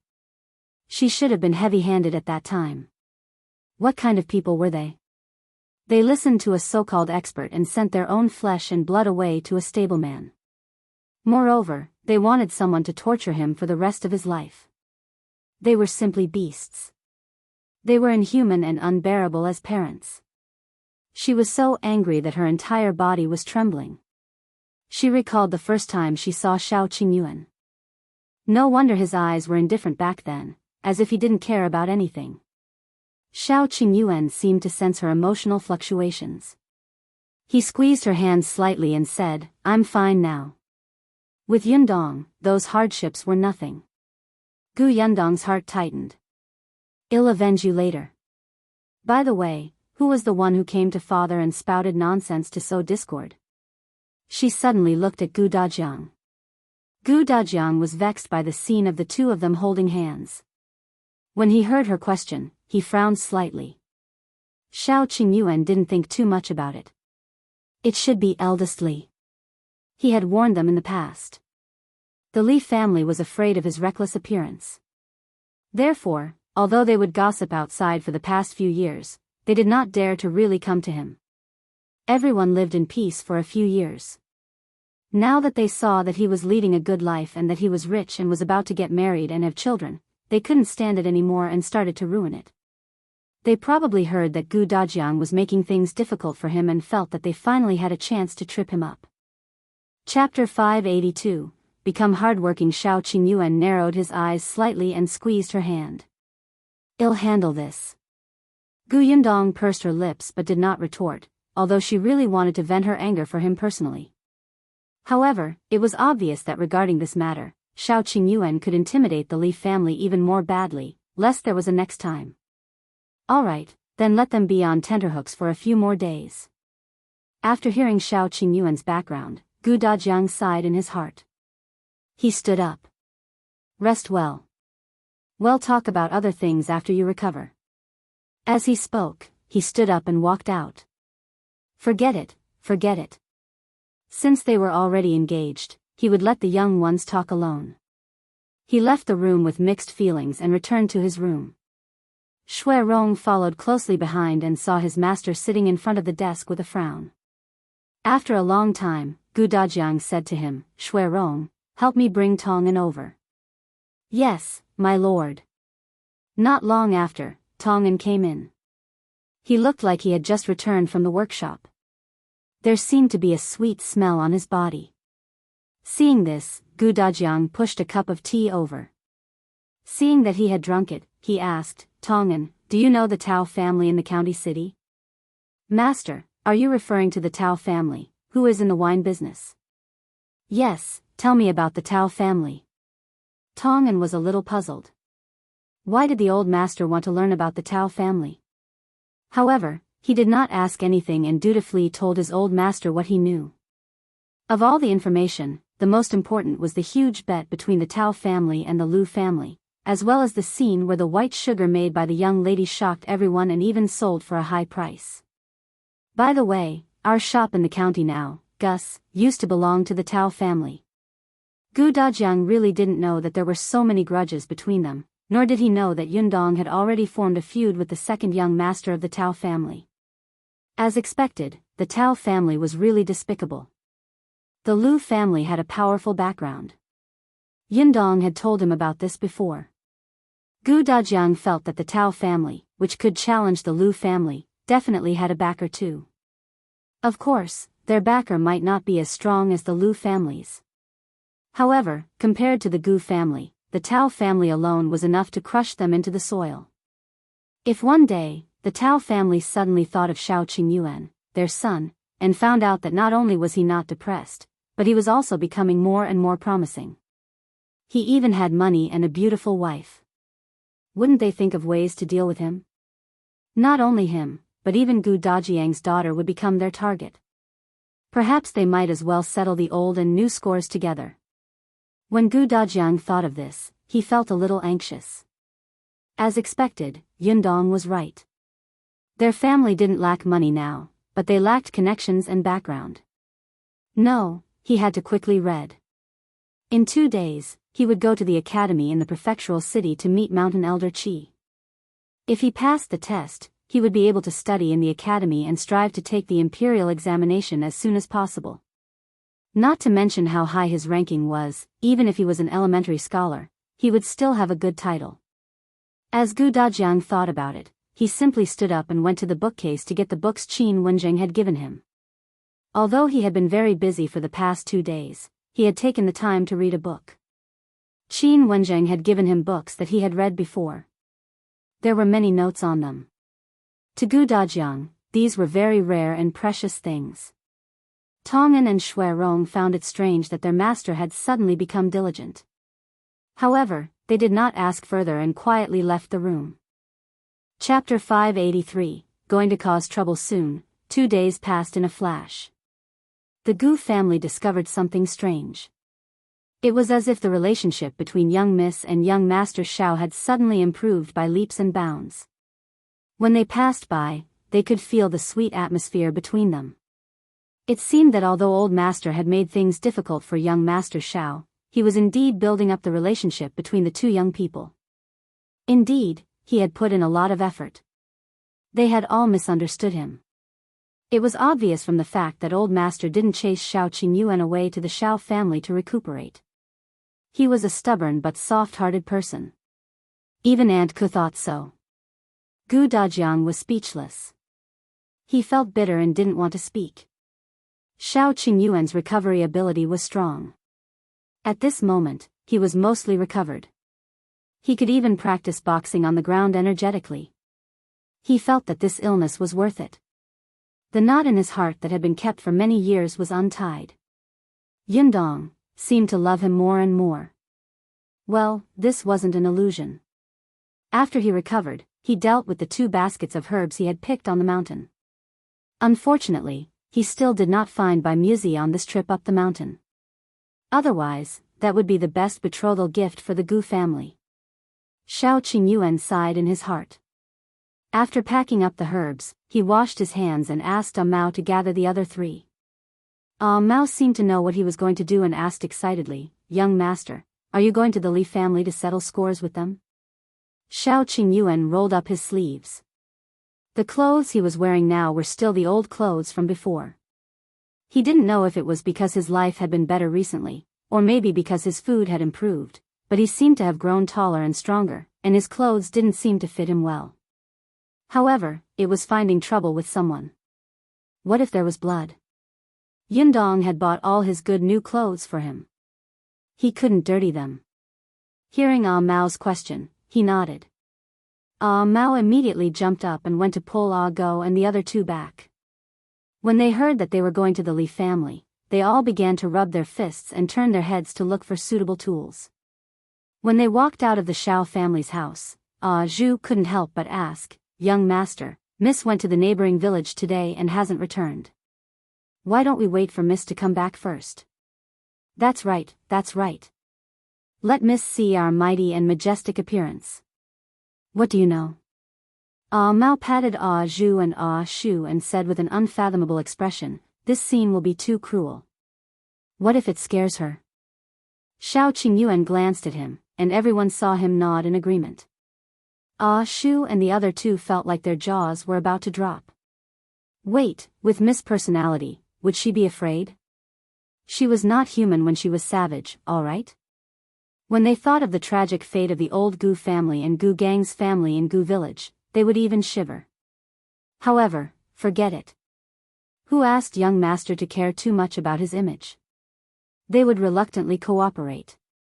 The weather was very hot, so it was not very late. Occasionally, villagers would carry hoes and baskets back from the fields. Seeing Shao Qingyuan walk towards the Li family expressionlessly, their hearts couldn't help but skip a beat. It felt like something big was about to happen. Soon, the villagers of Yongfu village seemed to have discovered something extraordinary. They quickly spread the news: Shao Qingyuan was about to cause trouble. Chapter 584, Finding the Li family. The Li family was located in the west of Yongfu village. It was a little far from the Gu and Shao families. When Shao Qingyuan and the others arrived, the Li family happened to return from the fields. When he saw the few people suddenly standing outside the door, eldest Li's eyes widened and he almost screamed. He immediately took 2 steps back. "You, what are you doing here? We agreed in the past that we would mind our own business. Are you going back on your word?" Shao Qingyuan glanced at him coldly and did not say anything. He pushed the eldest son of the Li family to the side and kicked open the Li family's courtyard door. He had never been a talkative person and had always acted directly. Especially when it came to people he hated, he had no patience at all. On the other hand, Mao sneered at eldest Li. "You also said that you should mind your own business. Then what did you say to Master Gu out of the blue? Do you need me to remind you?" Eldest Li's face turned pale. Gu Dajiang had indeed said it. He had really told others about what happened that day. The past few days had been peaceful. Eldest Li thought that Gu Dajiang had listened to his provocation and didn't tell Shao Qingyuan. Unexpectedly, just as he was about to relax, Shao Qingyuan actually brought someone to his door. "Ah!" A scream came from inside, instantly pulling eldest Li back to his senses. He hurriedly walked in and saw Shao Qingyuan removing the door. Madame Bao was looking at him in horror. Eldest Li ran in quickly. When he thought of how Shao Qingyuan had also broken into their house 5 years ago and smashed the entire Li house into pieces, and how he had almost crippled him, eldest Li instantly felt his legs go weak. He was wrong. After 5 years of peace, he was a little arrogant and couldn't hold it in anymore. Shao Qingyuan didn't say anything. He entered the central room and sneered. Mao and the others immediately ran in and pulled out Li Debao and Li Erbao, who were hiding in fear. Li Debao was 14 years old. He looked tall, but he did not have much strength. Mao could easily lift him up alone. Li Erbao was 11 years old. When Go pulled him out, he immediately scolded fiercely, "You dog, let go of me. Otherwise, I won't be polite." When Madame Bao saw that her 2 precious sons were in the other party's hands, she immediately shouted and pounced at Shao Qingyuan. She was pushed away by Zhu and Shu. Madame Bao sat on the ground. "Bandits! Help! Shao Qingyuan, this ingrate, is unfilial. He wants to murder his father and mother." "Father, mother?" Shao Qingyuan glanced at them and suddenly punched Li Erbao's stomach. Li Erbao almost spat out a mouthful of blood. His eyes began to roll back. Madame Bao's expression changed. "Stop. Stop. Don't hit him. 5 years ago, I said that if you come after me again, you'll find trouble with your sons. I thought you should remember it very clearly." Mao grinned. It must be because he's old that his memory is failing him. "That's fine. I'll give you another warning today. If you get beaten up too often, you'll remember it," Shu replied. As they spoke, many people had already arrived outside the Li family's door. Some people couldn't stand it anymore and wanted to go over to say a few words, but they were immediately stopped by the people beside them. "Don't go. That's Shao Qingyuan. Do you want to be beaten up?" But that person seemed to have escaped here. In fact, he did not know Shao Qingyuan's character very well. He only felt that it was not good to barge into someone's house and hit them. Unexpectedly, at this moment, someone suddenly ran out of the kitchen with scissors in his hand and rushed towards Shao Qingyuan. Chapter 585. Yundong is here. The person at the door was shocked. He took a closer look and realized that it was the 6-year-old girl from the Li family. Whoa, this young lady had a vicious look on her face at such a young age. If she stabbed the sharp scissors in her hand, wouldn't the victim lose half of his life? However, Shao Qingyuan didn't even look at her before she was grabbed by Ah Shu. He pinched her wrist and turned it gently. As Li Chunyan screamed, he snatched the scissors away. Li Chunyan, who was 6 years old, scolded Shao Qingyuan fiercely, "You ingrate. Hurry up and make this dog let go of me. Otherwise, I'll kill you and stab you to death with scissors." Everyone at the door was stunned. Wasn't this a 6-year-old girl? Why was she so vicious with her vulgarities?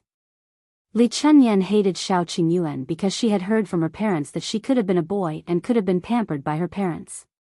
It was all because she had been restrained by Shao Qingyuan that she became the daughter of the family. Although her parents treated her well, she could not compare to her 2 brothers. At the very least, her 2 brothers did not have to work. Li Chunyan pushed all the blame to Shao Qingyuan. In the past, she had secretly gone to see him, thinking that she would definitely find an opportunity to teach him a lesson. She did not expect him to come to her house. It was a pity that she did not stab him to death just now. It was too regretful. However, her actions made Ah Mao and the others feel a chill down their spines. Even the other villagers outside the door looked at each other, not knowing what to do. Someone quickly went to call the village chief, and someone went to summon the 2nd and 3rd branches of the Li family next door. The 2nd and 3rd branches had already split up when the Li family's old master passed away. Although their newly built houses were next door, they did not have much interaction with the 1st branch. It wasn't that they didn't know what the eldest branch had done to Shao Qingyuan, but Shao Qingyuan was not related to them. They didn't have to offend their narrow-minded brother and sister-in-law to help him. Anyway, the old master doted on him. Moreover, in the past, the old man had given him good things alone, and his own grandchildren could not eat them. This made the 2nd and 3rd branches complain. However, it was not to the extent of killing people like the 1st branch did. At most, they would watch coldly and say some sarcastic words to complain. At this moment, Shao Qingyuan had come to the Li family and caused such a huge commotion. They lived next door, so how could they not know? They just did not want to get involved. When someone came to call them, they reluctantly stepped forward and advised without much sincerity, "Qingyuan, no matter what, eldest brother and sister-in-law are your adoptive parents. What are outsiders going to say about you? You'll be scolded for being unfilial." "That's right. If the Gu family finds out about this, will Miss Gu still marry you? Let go first. If there's anything, sit down and talk." It was fine if they did not mention Gu Yundong, but when she was mentioned, Shao Qingyuan's eyes turned even colder. He turned his head and punched Li Debao in the stomach. Eldest Li and Madame Bao screamed. "Shao Qingyuan, stop, stop. What do you want? We apologize, okay?" The 2nd and 3rd branches of the Li family immediately did not dare to speak. Instead, the discussion outside the door kept buzzing. Why do I feel that Shao Qingyuan's actions are a little familiar? That's right, that's right. Especially, the more you call your parents, the more miserably you will be beaten. Because I've done it before. A low laugh suddenly sounded behind everyone. Chapter 586. For Gu Yundong's good, everyone turned around and saw Gu Yundong standing behind them with a smile. Someone widened his eyes and called out, "Miss Gu." His voice was so loud that it instantly diverted the attention of everyone in the courtyard. Shao Qingyuan looked at her in surprise, but he quickly calmed down. On the other hand, Ah Mao, Ah Go and the others suddenly panicked and whispered, "What should we do? Is Miss back? Didn't she go to the neighboring village to look at the orchard? At the very least, she should be back in the afternoon. Why is she so early? What's more, she saw us. We haven't even done anything. What do we do now?" Their voices were not loud, but Madame Bao still heard them. She immediately understood that Shao Qingyuan had taken advantage of the fact that Miss Gu was not around to come to her house to lord over them. Therefore, Shao Qingyuan was indeed worried that Miss Gu would see his bad side. At this moment, she felt that she was not afraid even if her son and daughter were in Shao Qingyuan's hands. In front of Gu Yundong, Shao Qingyuan would definitely not dare to attack again. The malice in Madame Bao's heart instantly rose crazily. She suddenly turned her head and said to Gu Yundong, "Miss Gu, did you see that? Did you see that? We didn't do anything, but Shao Qingyuan was unwilling to let us off. My two sons are so young, and my daughter is only 6 years old. These men bullied our family of old and weak. Their consciences have been eaten by dogs." As she spoke, she started crying. Shao Qingyuan glanced coldly at the pretentious Madame Bao. When he looked up at Gu Yundong, his gaze softened again. However, Mao was furious and scolded her angrily. "What do you mean by you didn't do anything? Your man ran to the Gu family's old master and spoke ill of our young master. He smeared his reputation and tried to sow discord between him and Miss Gu. How can this be called not doing anything? That's right. If it weren't for your dirty tricks, we wouldn't have bothered with you. Also, old and weak? There were a total of 3 men, okay?" Everyone outside the door started to discuss. Chen Liang also came. He stood at the door and frowned fiercely. He finally squeezed in from the outside and shouted at the people in the courtyard. "Why are you making a fuss? Do you have nothing better to do on such a hot day?" However, Madame Bao ignored him. Seeing that Shao Qingyuan did not hit anyone after what she had said, she immediately became more confident. She argued with Mao, "What do you mean by sowing discord? Did my man say something wrong? Shao Qingyuan is an ingrate to begin with. Look at what he did. Which one of the accusations isn't true? Why don't you ask everyone if my father-in-law dug his heart out for him and treated him better than a biological grandson? In the end, my father-in-law was seriously ill and this guy didn't take care of him. Even after he died, he was thrown into our house and this guy went back to eat and drink?" Eldest Li nodded as well. That's right, that's right. I went to look for Gu Dajiang for the sake of the Gu family. We can't bear to see a good lady like Miss Gu ruined like this." Everyone's discussion became even louder. Eldest Li and his wife were right about those things. Shao Qingyuan really left old Master Li alone. The buzzing sound entered Gu Yundong's ears, but it made her anger rise bit by bit. She tightened her grip and slowly walked into the courtyard. Seeing this, Chen Liang immediately said worriedly, "Yundong, calm down first. There might be a secret behind this. You know Qingyuan's character." Madame Bao was furious. Chen Liang actually protected Shao Qingyuan. She stood up abruptly. "Miss Gu, you have no idea how terrifying Shao Qingyuan is." Chapter 587, Terrifying. Thinking. Gu Yundong nodded in agreement.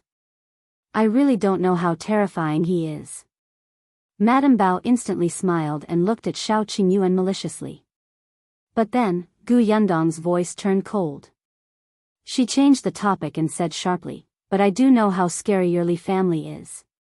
The smile on Madame Bao's face froze. She turned to look at Gu Yundong in surprise. What do you mean?" "What do I mean?" Gu Yundong sneered. "Have you forgotten that when Shao Qingyuan was 5 years old, you threw the weak child into the mountains to feed the wolves just because of a nightmare? You treated human lives like grass and were inhumane." The villagers watching outside the courtyard instantly widened their eyes. The Li family's eldest branch had once thrown the 5-year-old Shao Qingyuan into the mountains to feed the wolves. Even Chen Liang looked at Gu Yundong in surprise. Then, he suddenly faced Madame Bao. Eldest Li and his wife turned pale and were about to retort. Unexpectedly, Gu Yundong quickly said, "Or have you forgotten that when Shao Qingyuan was 8 years old, you colluded with the human traffickers in the county and sold him to them, almost making him unable to come back?" Madame Bao retorted almost subconsciously, "We didn't take a single cent. It's not considered selling." Gu Yundong laughed. "So, you admit to colluding with the human traffickers?" Only then did Madame Bao realize that she had said something she shouldn't have. There was no chance to deny it anymore. The villagers gasped in unison. They did not know that the Li family had actually done such a thing. Someone could not help but look at the people from the second and third branches and ask, "Is it true?" Eldest Li and his wife really, of course, the second and third branches knew what had happened back then. They lived in the same house and were not deaf or blind. However, in the face of everyone's questions, they only lowered their heads and stammered, "We don't know. How could we know what they did?" With that, they rushed back. They did not care if the eldest branch was dead or alive. They were very selfish. However, the villagers had completely believed this. Previously, when they heard that eldest Li had thrown Shao Qingyuan into the mountains, they could still condemn him for his ruthlessness. However, it was none of their business. Other than scolding him ruthlessly, they could not do anything else. But that was not the case for the latter part. Colluding with the human traffickers? The person who was sold back then was Shao Qingyuan. Then, would their own child be sold someday if they had a grudge against elderly? At the thought of this, the villagers were filled with wariness and anger towards the Li family. Coupled with the fact that Li Chunyan, who was only 6 years old, dared to kill someone with a pair of scissors, was this hereditary? This family was hard-hearted and ruthless. There were some things that couldn't be thought about. The more they thought about it, the more terrifying it became. For example, when Li Debao and Li Erbao played with the others in the village, they would fight with them since they were young. In the past, everyone did not take it seriously, but now that they thought about it, didn't the kids beat others up until they were covered in injuries? That was when they were young. If there was a conflict when they grew up, would they greet others with knives? Also, was Old Master Li really as kind as he looked to Shao Qingyuan? If Old Master Li treated him well, would Shao Qingyuan leave him alone? Someone couldn't help but ask, then, did Old Master Li know about these things? Chapter 588, Gu Yundong's Brainwashing. That's a good question. Gu Yundong smiled at the man with an unfathomable expression. What do you think? That person looked at Gu Yundong's expression and could not help but swallow his saliva. He nodded almost subconsciously. Yes, the second and third branches of the Li family definitely knew about that, considering the evasive and guilty look in their eyes. As for the old master of the Li family who doted on Shao Qingyuan the most, how could he not know? Eldest Li and his wife had harmed Shao Qingyuan twice, but Old Master Li still let Shao Qingyuan stay in the Li family. When Shao Qingyuan was 13 years old, he had to move away at all costs. Shao Qingyuan was so determined. Could it be that when he was 13 years old, he was persecuted by the Li couple? Some people thought deeply. As soon as the timeline was considered, they would know that every time Madame Bao was about to give birth, they would attack Shao Qingyuan. When you were pregnant, you actually harmed another child. Weren't you afraid of retribution? A soft-hearted woman cursed. Retribution? What retribution? Li Chunyan jumped on her toes and shouted, "When I was born, Shao Qingyuan was still in Yongfu village. That's why I became a girl. This ingrate deserves to die. He jinxed us and harmed me." Everyone looked at her in disbelief. Was this what a 6-year-old child should say? What did the Li couple usually teach her? Gu Yundong glanced at Li Chunyan and smiled. You might be mistaken. Not only did Shao Qingyuan not restrain you, but if he hadn't come to your house, would your Li family have Li Debao and Li Erbao? Think about it. Before Shao Qingyuan came, didn't your mother give birth to 3 daughters? But after he came, the children your mother was pregnant with were all boys. Li Debao and Li Erbao were brought over by Shao Qingyuan. As for you, I think Shao Qingyuan cut ties with the Li family and changed his surname to Shao before he was born. You became a daughter because he left. So all of this is your parents' fault. It was your parents who caused all this. Li Chunyan was stunned. She was only 6 years old after all. Previously, when she heard the Li couple repeatedly mention Shao Qingyuan's bad, she felt that it was Shao Qingyuan's fault. But now, Gu Yundong's words seemed to be able to brainwash her. She actually felt that she was right. Not only her, but even the surrounding villagers felt that it made sense. Therefore, the first branch of the Li family indeed suffered retribution. However, eldest Li and Madame Bao did not think so. The thoughts had been deeply rooted in their minds for more than 10 years. How could they be overturned by Gu Yundong's words? If that was the case, wouldn't they have done something wrong all these years? Madame Bao immediately screamed and retorted, "No, Shao Qingyuan jinxed us. It's his fault." She suddenly looked at Gu Yundong. "Don't spout nonsense here and distort the truth." "I'm distorting the truth?" Gu Yundong raised her eyebrows. "Didn't you personally admit that you colluded with the human traffickers just now? Everyone heard it just now, didn't they?" The onlookers immediately nodded. "That's right, eldest Li. You guys are too ruthless and scary. Village chief, such people should be drowned in a pig cage. They're murderers. I'm afraid when I think about how I stay in the same village with them every day. That's right. I can't even sleep well. If our children are harmed by them when they go out one day, I won't even have a place to cry. Village chief, you can't let them off." One after another, the two of them became the target of public criticism. They were stunned. Chapter 589, Someone is about to die. How did it become like this? The entire village looked at them with disgust and even wanted to punish them. No. Eldest Li and his wife's heads buzzed and they lost their rationality. They suddenly looked at Gu Yundong. "It's all your fault. It's all your fault, you *tch. Alright, if you don't let me have an easy time, don't think about having an easy time either." They could not defeat Shao Qingyuan, but Gu Yundong, a little girl, would not have an easy time. Madame Bao and eldest Li moved almost at the same time. They stood up and rushed towards Gu Yundong. Madame Bao even stretched out her sharp black nails to grab Gu Yundong's face. Eldest Li also grabbed a hoe at the side and smashed it down. Gu Yundong was close to them.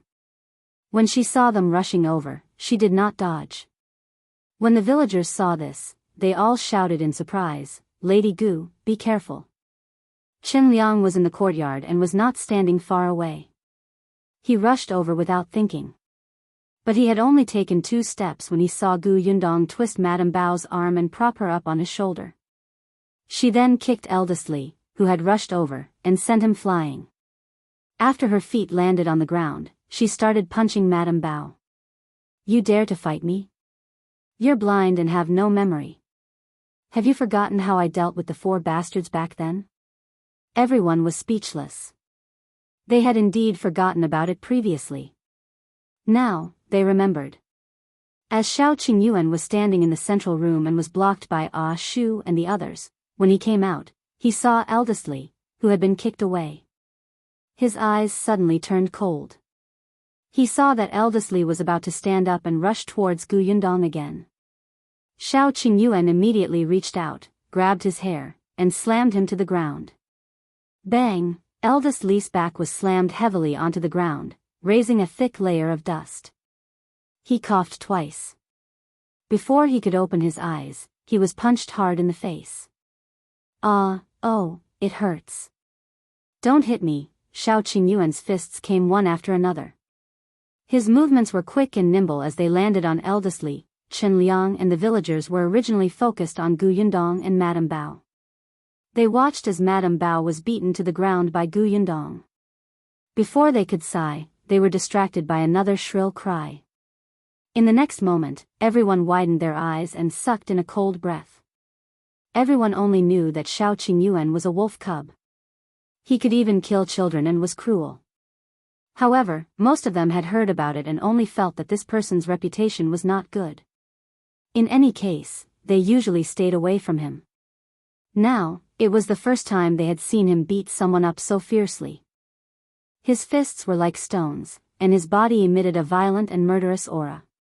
With just a few punches, eldest Li's face was already covered in blood. Everyone was frightened and shuddered. They did not move and did not dare to say a word. Chen Liang was the first to react. He immediately shouted, "What are you waiting for? Hurry up and pull him away." Hurry up and pull him away. Someone is going to die. The onlookers outside were suddenly jolted awake, and 3 to 4 burly men instantly squeezed in. However, Shao Qingyuan raised his head and looked at them coldly. The coldness in his eyes made them stop in their tracks. However, Shao Qingyuan's fist did not stop hitting eldest Li. Chen Liang could not get him to stop, so he could only go up himself. Qingyuan, stop. Calm down first. Let's talk things out. Chapter 590. Too tragic. Gu Yundong was afraid that Shao Qingyuan would accidentally hit him if he went forward like this.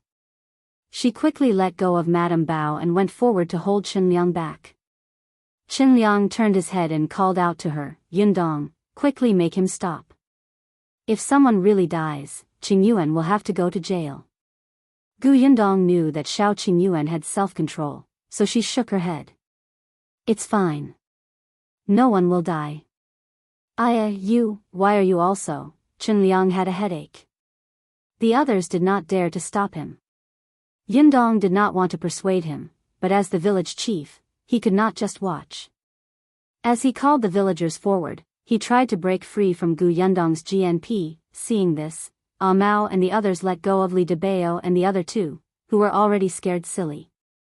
They quickly walked over and stopped Chen Liang and the villagers who were moving forward hesitantly. Uncle Chen, don't be hasty. Don't go forward, lest you get hurt. Yes. Uncle Chen, why don't you go over there and sit for a while? Sit? Why would he sit? Did they want him to watch the show over there? Chen Liang glared at them one by one. After all, he was the village chief. Mao and the other 3 did not dare to be impudent. They blocked him weakly and did not dare to use force. However, this was enough. Shao Qingyuan had already knocked out 3 of eldest Li's teeth. Madame Bao stumbled over. When she saw eldest Li's miserable state, her legs immediately went weak and she fell to the ground. Stop it. Shao Qingyuan, stop. Boo-hoo, she wanted to stop him, but when she met Shao Qingyuan's bloodshot eyes, she was so frightened that she peed her pants. Li Debao and his brother were trembling. They had never seen Shao Qingyuan like this. Not to mention Li Chunyan. At this moment, she didn't dare to find trouble with him. She only hoped that he wouldn't see her for the rest of his life. She shrank into a corner and didn't even dare to raise her head. Shao Qingyuan finally stopped before Chen Liang arrived. He glanced at Madame Bao. Now, do you remember what I said in the past? Yes, I do. We won't dare to leave. We won't dare to do it again. They were afraid. Shao Qingyuan was too terrifying. He was 100 times more terrifying than the last time he rushed into their house and smashed it. She was sure that if there was a next time, Shao Qingyuan would definitely kill them. If you dare to attack Yundong again, I will take your lives. Shao Qingyuan stood up expressionlessly. Under Madame Bao's crazily nodding gaze, he gently stepped over eldest Li's knee. Big Li cried out in pain. Finally, he could not hold on anymore and fainted. Shao Qingyuan frowned and looked at the blood on his hand. He came to Gu Yundong's side and asked, Are we going back? Let's go back. Shao Qingyuan led her out. The villagers at the door automatically made way for them and watched silently as they left. There was no one in front of Chen Liang to block him. He looked at Shao Qingyuan and Gu Yundong's backs as they left, then at eldest Li, who was lying on the ground unconscious, and Madame Bao, who had almost fainted from crying. He suddenly slapped his thigh. What's going on? However, he could not care less now. Chen Liang quickly got someone to carry eldest Li to the doctor. The people from the Li family's 2nd and 3rd branches had never appeared from the beginning to the end. They hid in the house and trembled. Gu Yundong did not pay attention to what happened after that, but Mao and the others told her the news excitedly. Chapter 591. Ending eldest Li's life was indeed not in danger, but he was also not in a good state. 3 of his teeth had been knocked out, and the doctor had found dog teeth to fix on him. The 3 teeth were very expensive, and he had paid more than 10 taels of silver. There would be other expenses in the future, not to mention the broken leg that Shao Qingyuan had stepped on. Yes, that leg was broken. From then on, eldest Li could only move with a walking stick. He could not do any work in the fields. The Li family's reputation in the village had also been tarnished. Although no one wanted them to be punished, no one was willing to interact with them. Madame Bao went to borrow money from others, but she was almost always blocked out. Li Debao and his siblings did not have a single friend in Yongfu village who was willing to play with them. Because eldest Li was seriously injured and bedridden, Li Debao and his siblings had to work in the fields. They began to complain day by day. As for the 3 married daughters of the Li family, it was said that none of them had come back to visit their parents. In fact, when Madame Bao came to look for them, they directly refused and pretended as if there was no one at home. Yundong felt that this was retribution. Look, the children they raised were all ingrates. This was what it meant to be ingrates. If they had treated Shao Qingyuan well back then, their life would have been so good now. They deserved it. Yundong heaved a sigh of relief. It was a pity that old Li had died early and could not see this scene. Actually, she had really considered whether she should dig him out and whip his corpse. Yundong, do you think I can really pass? When Dajiang entered, he saw his daughter thinking about something with a serious expression. He thought that she was thinking the same thing as him. After all, they had to set off for the Prefectural city tomorrow to find the mountain elder of the Tianhai Academy to settle the matter of enrollment. Yundong suddenly came back to her senses and immediately nodded with certainty. Of course. Father, didn't you read all the books that Master Qin gave you? Master Qin said that father is talented. He only gave you the recommendation letter because he felt that you must be capable.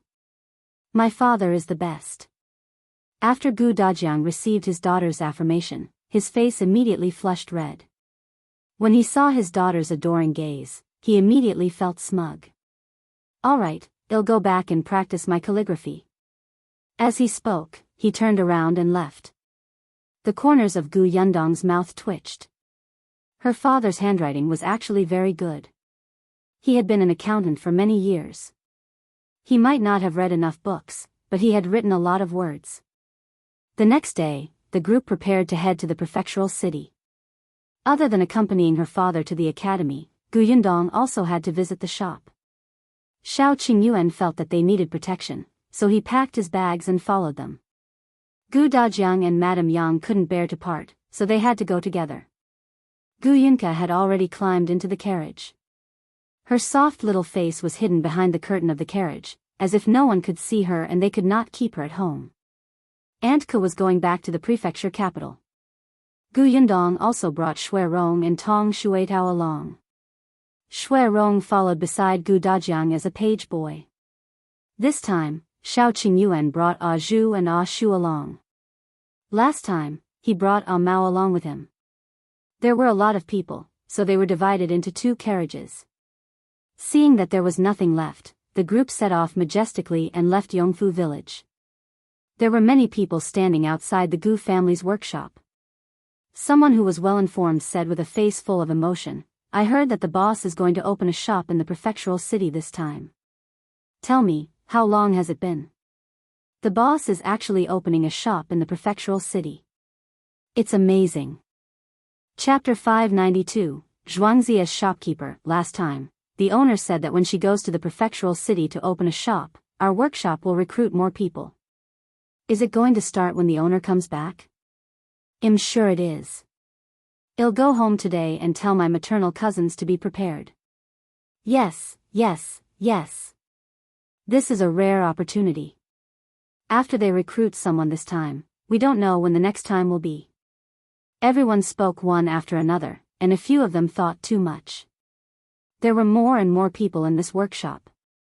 Tongan alone would definitely not be able to manage it. When the time came, the boss would definitely find someone to manage it, even if it was a junior manager. Hence, for the sake of a good impression, everyone worked extra hard these few days. However, Yundong did not know that the long-term workers in her small workshop had started to work hard. She sat in the carriage and held little Yunka in her arms. After the young lady confirmed that she could go to the prefectural city, she was overjoyed. When the carriage reached the county city, Yundong went to Gus first. As soon as they got off the carriage, she heard Zhuangzi's arrogant voice. Yes, yes, yes. You have to wipe it clean over there. Our shop sells food. Cleanliness is the most important. When there are no customers, wash and wipe everything. Be more efficient and diligent. Only then will the customers be in a good mood, right? The corners of Yundong's mouth twitched. She heard Zhuangzi continue, Jinkai, don't blame me for saying too much. I'm doing this for your own good.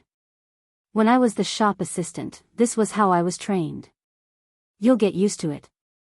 As soon as he finished speaking, he saw Yundong enter. His expression immediately changed and he welcomed her with a smile. Boss, why are you here? Yundong looked at the shop. It was not bad, but Zhuangzi's attitude of becoming the owner was really annoying. Jinkai also stopped what he was doing and came over. He had been working here for a few days and was slowly familiarizing himself with the work in the shop. He looked very energetic.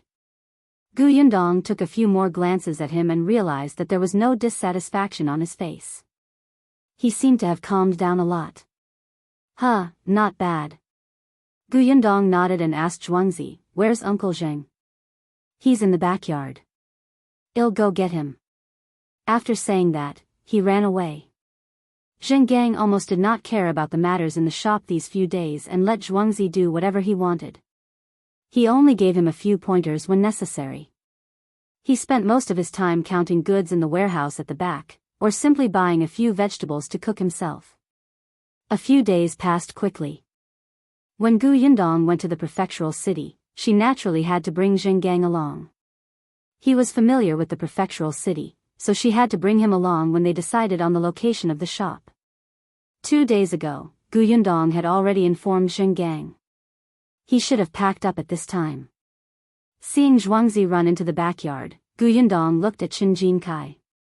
Brother Chen, are you used to being here? Everything is fine. Yundong raised her eyebrows. I heard Zhuangzi ordering you around even before I came in. He seemed very arrogant. The shop assistant, Jiang Bao, who was sending the guests out of the pharmacy next door, happened to hear this and immediately stopped in his tracks. He had already established a deep friendship with Zhuangzi. Of course, he was on his side. Seeing that his boss' future wife was asking the new employee a question in private, he immediately perked up his ears. Alright, he wanted to see what this person would say about Zhuangzi behind Zhuangzi's back. Chapter 593, You're smart. Jinkai smiled and said nonchalantly, it's quite good. I started as a small shop assistant in town in the past. At that time, the manager was even more impolite to me. Zhuangzi was just a little strict with his words. He didn't hide anything from me. He was telling the truth. In the beginning, he was also prepared to deal with all kinds of difficulties and torture. Moreover, the other party was Zhuangzi. Jinkai had seen too many people who became conceited after gaining power. For example, Yulan's husband, Wu Chong. Last time, he had eyes that could reach the sky when he visited the Qin family. Therefore, he thought that Zhuangzi, who was just a hooligan that had often been humiliated and mocked by him in the past, would definitely not be polite to him. He did not care about these things, but he was afraid that Zhuangzi would not teach him anything, let him do what he should do, or let him understand what he should understand. That was the worst. Unexpectedly, Zhuangzi would indeed mock and ridicule him. He would often bring up the past in a few sentences to attack him. However, Jinkai was someone who had been in charge before. Some things were not on the surface. Zhuangzi was actually bluffing. The guy did not hesitate to take care of him. If he did not understand, as long as he asked, Zhuangzi would explain everything to him. This surprised Jinkai and made him feel exceptionally at ease. Although he had only been in the shop for a few days, he felt more comfortable than when he was a small manager in the town workshop. Therefore, he worked harder. Gu Yundong did not expect him to have such a high evaluation of Zhuangzi. It seemed that Chen Jingkai's decision to work under Zhuangzi was not wrong. Both of them could be trained. Jiang Bao, who was eavesdropping outside the door, secretly sneered. At least you know your place. Then, he entered the pharmacy worriedly. When he saw the manager of the pharmacy who was talking to boss Shao, his heart tightened. Zhuangzi had already become a manager. When could he go up? However, on second thought, he felt that it was unrealistic. A pharmacy was different from ordinary shops. As a shopkeeper, not only did he have to manage the shop, but he also had to know medicine. He could only be considered an apprentice now. There were still many things he needed to understand. However, his boss' future wife would go to the prefectural city to open a shop. He guessed that his boss would follow her soon. At that time, While Jiang Bao was enjoying himself, Zhuangzi from the shop next door had already brought Zhenggang over. Zhenggang was carrying a bag in his hand. He was wearing clean and decent clothes and looked very energetic. It looked like he was full of enthusiasm for returning to the prefectural city. "Boss, I'm done packing. We can leave now." "Okay." Gu Yundong nodded and instructed Zhuangzi and Chen Jingkai to do their best. She saw that Zhuangzi was a little nervous. After all, Zhenggang had really abandoned his job this time. It was normal for him to feel uneasy if he wanted to be independent. However, after such a long period of training, there was definitely no problem. Gu Yundong led Zhenggang out and let him follow Shao Qingyuan, who had also come out of the pharmacy, into another carriage. The two carriages were separated by gender.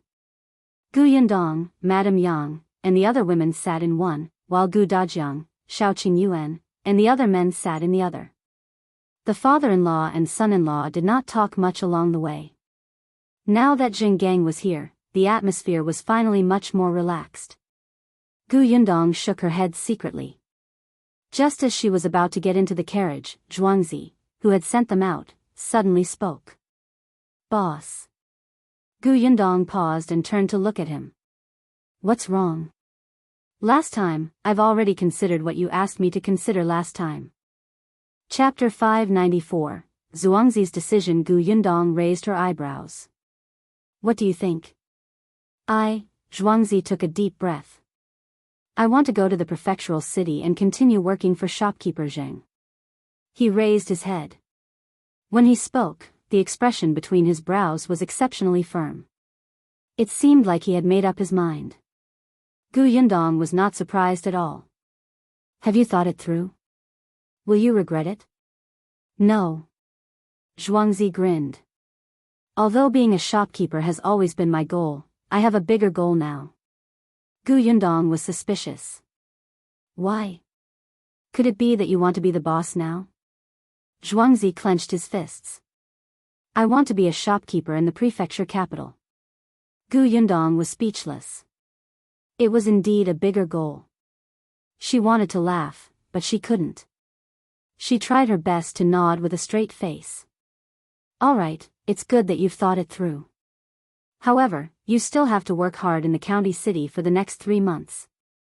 You're not allowed to slack off. You can go to the prefectural city in 3 months. Oh right, tell your parents about this so that they won't worry." "I've told them.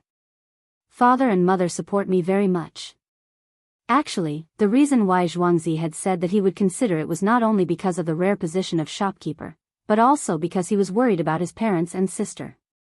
Sherdashan and his wife were weak. Although Zhuangzi expected better from them, he had been protecting them. In the past, when he was a hooligan, he could directly go to people's houses to teach those who bullied his parents a lesson. Later on, he stopped being a hooligan and became a shop assistant. However, he could still go home every 2 to 3 days. He knew the situation at home and could help. If he went to the prefectural city and only returned once every month, he would regret it if anything happened to his parents and he couldn't help. Later, when Sherdashan and his wife found out that Gu Yundong wanted him to work in the prefectural city, they tried their best to persuade him to accept. Although he was still an assistant, he would see the world in the prefectural city and would only improve in the future. This was their son's future. How could they stop him? Moreover, ever since they helped the Gu family manage the orchard, be it the villagers or their relatives, nobody mocked them any longer. Everybody wanted them to help put in a few good words in front of the boss, so that they could enter the Gu family's workshop. Only then did Zhuangzi realize that his family's situation had improved a lot. He should have trusted Gu Yundong. With her around, she would not let anyone bully the Shi family. Therefore, Zhuangzi decided to go to the prefectural city to see the world. Moreover, he had also thought about it. When he became the shopkeeper of the prefectural city in the future, he could buy a house in the prefectural city and bring his parents over to enjoy life. His parents had never left Fengkai County in their lives. He had to let them see the prosperity of the prefecture city, right? Zhuangzi knew his parents very well. He knew that although they were very good at planting fruit trees, they were actually not suitable to be managers. In the future, the owner's orchard would only grow bigger and bigger. They would definitely find more capable people to help. As far as he knew, Uncle Zhao was very eye-catching to the boss. Of course, Zhuangzi was happy that Uncle Zhao's family could rise. His son, Gosheng, was his good friend. If they could get rich, everyone could get rich together. Seeing that he had thought it through, Gu Yundong nodded. That's good. As she spoke, she bade farewell to Zhuangzi and was helped into the carriage by Tong Shuitao. When the carriage went further and further away and was almost out of sight, Zhuangzi suddenly turned around and entered the shop.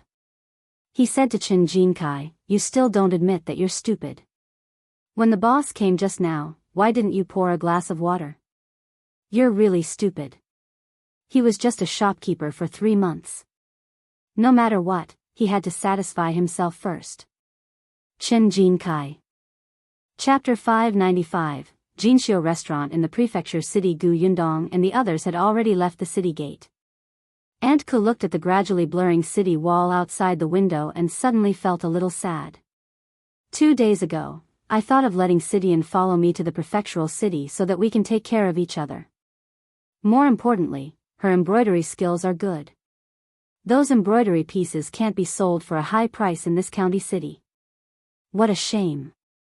She will definitely be able to get a lot of embroidery work when she goes to the prefectural city. It's just that she didn't agree. Gu Yundong thought for a moment. Sidian has been through so much and has always yearned for a more peaceful life. Perhaps she feels that Yongfu village is more comfortable and suitable for her. Aunt Ke gave her a sidelong glance. You're really so stupid. Gu Yundong was dumbfounded. No, did I say anything wrong? She looked at Tong Shuitao, who shook her head, indicating that she did not understand. She looked at Madame Yang again. Madame Yang was even more confused than her. Finally, she looked down at Gu Yunke, who was in her arms. The young lady adjusted to a comfortable position, closed her eyes, and prepared to sleep. Aunt Ku was speechless. Aunt Ku sighed and closed her eyes. She didn't want to talk to her anymore. Forget it, forget it. This was Shen Sishan's own business. She shouldn't get involved. It was just that Shen Sidian and that person would have to work hard now that they met Gu Yundong, who was not smart enough. Gu Yundong would probably not be able to help much. Gu Yunke quickly fell asleep. The few people in the carriage did not speak again. They swayed as the carriage moved towards the prefectural city. It was only in the evening that the carriage arrived at the city gate. The Tianhai prefecture was as lively as ever. However, the guards at the city gate were no longer Nyat Song's group. The carriage drove into the prefectural city. Tong Shuitao and the others curiously lifted the curtain of the carriage and looked out. Miss, Tianhai Prefecture is even more lively than Wanqing Prefecture. Of course. Back then, Wanqing Prefecture had also experienced a lot of attacks from refugees. In addition, the prefecture magistrate had colluded with the Xian family to take bribes. Naturally, this prosperity could not compare to the Tianhai Prefecture. It was a little late, so the group first found an inn and booked a few rooms to stay in. Although Aunt Ke's house was in the prefectural city, she had not been back for a long time. Her house had to be tidied up before she could stay, so she might as well return tomorrow. They put down their luggage and rested for a while before going out for dinner. Coincidentally, the inn they were staying in was diagonally opposite the Jinxiu restaurant that Lu Wei's family had opened in the prefecture capital a few months ago. Moreover, it seemed that the restaurant was very lively and business seemed to be very good. When Yundong entered, he saw the shopkeeper who was quickly calculating the accounts on the abacus. Coincidentally, this shopkeeper was originally the shopkeeper of the restaurant in Fengkai County. He looked up and saw a group of people coming in. When he saw Yundong and Shao Qingyuan, he immediately recognized them. He quickly put down his abacus and walked out from behind the counter. Lady Gu, Master Shao, you're here? Shopkeeper, are there any more private rooms? The shopkeeper laughed. Yes, of course. As soon as she finished speaking, a middle-aged man beside her suddenly glared and asked unhappily, what's going on? Didn't you say that there are no more private rooms? Why do you have one as soon as they come? Yundong looked in the direction of the voice. The other party looked angry. Judging from his clothes, he should be the manager of a rich family. There was no telling if he wanted to hold a banquet or if he was here to reserve a room for his master. However, it was already time to eat. Wouldn't it be a little late to help his master make a reservation? In that case, he was the one who wanted to make a reservation. Chapter 596, Who is Miss Gu? The shopkeeper's attitude was kind as he said to the middle-aged man, Sir, I'm really sorry. There are indeed no more private rooms in the restaurant. This lady reserved it long ago and even paid a deposit. The middle-aged man snorted coldly. Are you kidding me? She just asked if you had a private room. If she had reserved it earlier, would she have asked this? The shopkeeper continued to smile obsequiously. I'm really not lying to you about this. Miss Gu had already reserved it half a month ago. Look, she was worried that we didn't keep the room for her, so she asked. Otherwise, how would I know her? It's all recorded in our notebook.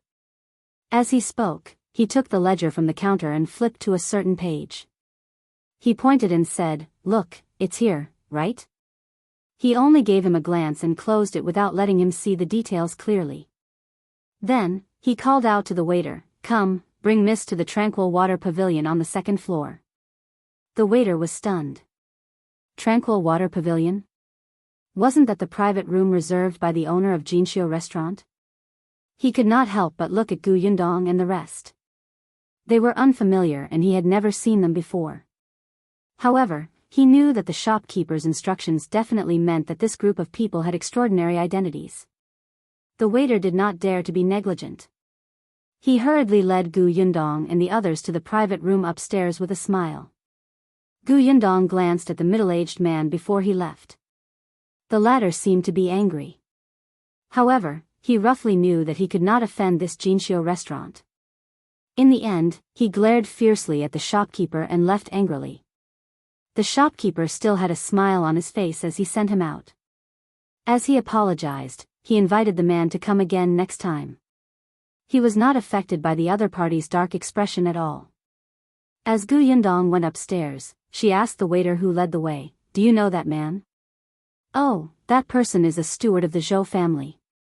The waiter seemed to know him. Last time, he accompanied his master to our restaurant and liked our canned fruits very much. Tonight, he came over to eat by himself. It seems that he wanted to invite a junior steward of the Nye family to a banquet, but he came a little too late. Our restaurant's business is very good, especially that canned food. There are a lot of people eating it, but unfortunately, there's not much. Miss, do you want to try it? I'll send it to you later. Yundong had seen it just now. Although Lu Wei had told her that her family's canned food was in short supply in the prefectural city, she was still a little surprised to see it with her own eyes. Indeed, the market in the prefectural city was huge. And the Nye family's housekeeper? Was it Nye Tsong's family? She glanced at Aunt Ku, who pretended not to know anything. Yundong smiled. As she walked, she asked the waiter, You remember the steward even though he only came once? Hee, miss, you don't say. I don't have any skills, but my memory is not bad. As they spoke, the group of people had already gone upstairs and arrived at the entrance of Tranquil Water Pavilion. This Tranquil Water Pavilion was the largest private room in the entire Jinxiu restaurant. Furthermore, the location was extremely good. It was quiet in the midst of the commotion and had a wide view. Not long after Yundong sat down, the shopkeeper came up. "Miss Gu, what do you want to eat?" "Just tell me." "Young master said that he will pay for you. There's no need to stand on ceremony." Yundong really did not hold back. Lu Wei had gone to her house to freeload on food and classes. Therefore, she ordered the restaurant's signature dish. As for the canned food, she didn't want it. There was a lot of canned food at home and they ate too much. Now, even Yinka was not very hungry. The shopkeeper immediately brought the waiter downstairs to prepare the dishes. As soon as they left, the waiter could not help but ask, "Shopkeeper, who is this Miss Gu?" Chapter 597, Yundong is the god of fortune. The shopkeeper glanced at him. "Do you know who provided the canned food in our restaurant? Didn't you say it was the Gu family's workshop?" The waiter was stunned and his eyes widened. Could it be that Miss Gu, right now, in the entire prefectural city, only our restaurant has canned food for sale? As you can see, there are many people who eat this. Also, white sugar is a rare thing. Even the few large shops in the prefectural city don't have much stock. However, not only does our restaurant have it, but the purchase price is also the cheapest. These goods are all imported from the Gu family. Do you understand? The waiter nodded hurriedly. She was the god of fortune of their restaurant. This waiter was recruited from the prefectural city. He had never been to Fengkai County and did not know much about certain things. However, he knew very well that this restaurant had just opened in the Tianhai Prefecture not long ago. They were new and their foundation was not stable yet. If they wanted to make a name for themselves in this huge prefectural city, other than the two excellent chefs in their restaurant, they counted on this thing which was rare in the entire prefectural city. Their restaurant alone had a lot of dishes made of white sugar. That was something that other restaurants didn't have. The shopkeeper glanced at him. "All right, quickly go to the kitchen and tell Master Zhao to serve the dishes of the Tranquil Water Pavilion first." "All right." The waiter hurriedly ran to the kitchen. The shopkeeper personally brought in the dishes from Tranquil Water Pavilion. He still had something to say to Yundong. "A few days ago, young master sent someone over to say that Miss is coming to this prefectural city to open a shop. When you come to the restaurant, we must treat her well. I thought that you were coming soon. Young master instructed me to show Miss the shops in advance. There are indeed a few that are quite suitable. When are you free? I'll bring you to take a look." It was rare for Yundong to feel that Lu Wei was more reliable. She thought for a moment and said, "Tomorrow. Take brother Shao and uncle Zheng to take a look. I have to go to Tianhai Academy." Shao Qingyuan wanted to accompany them to the Tianhai Academy, but he was sternly rejected by Dajiang. Why would he bring so many people to the academy? He didn't need to embolden himself or fight. It was enough that he had his wife and daughter by his side. He did not need anyone else.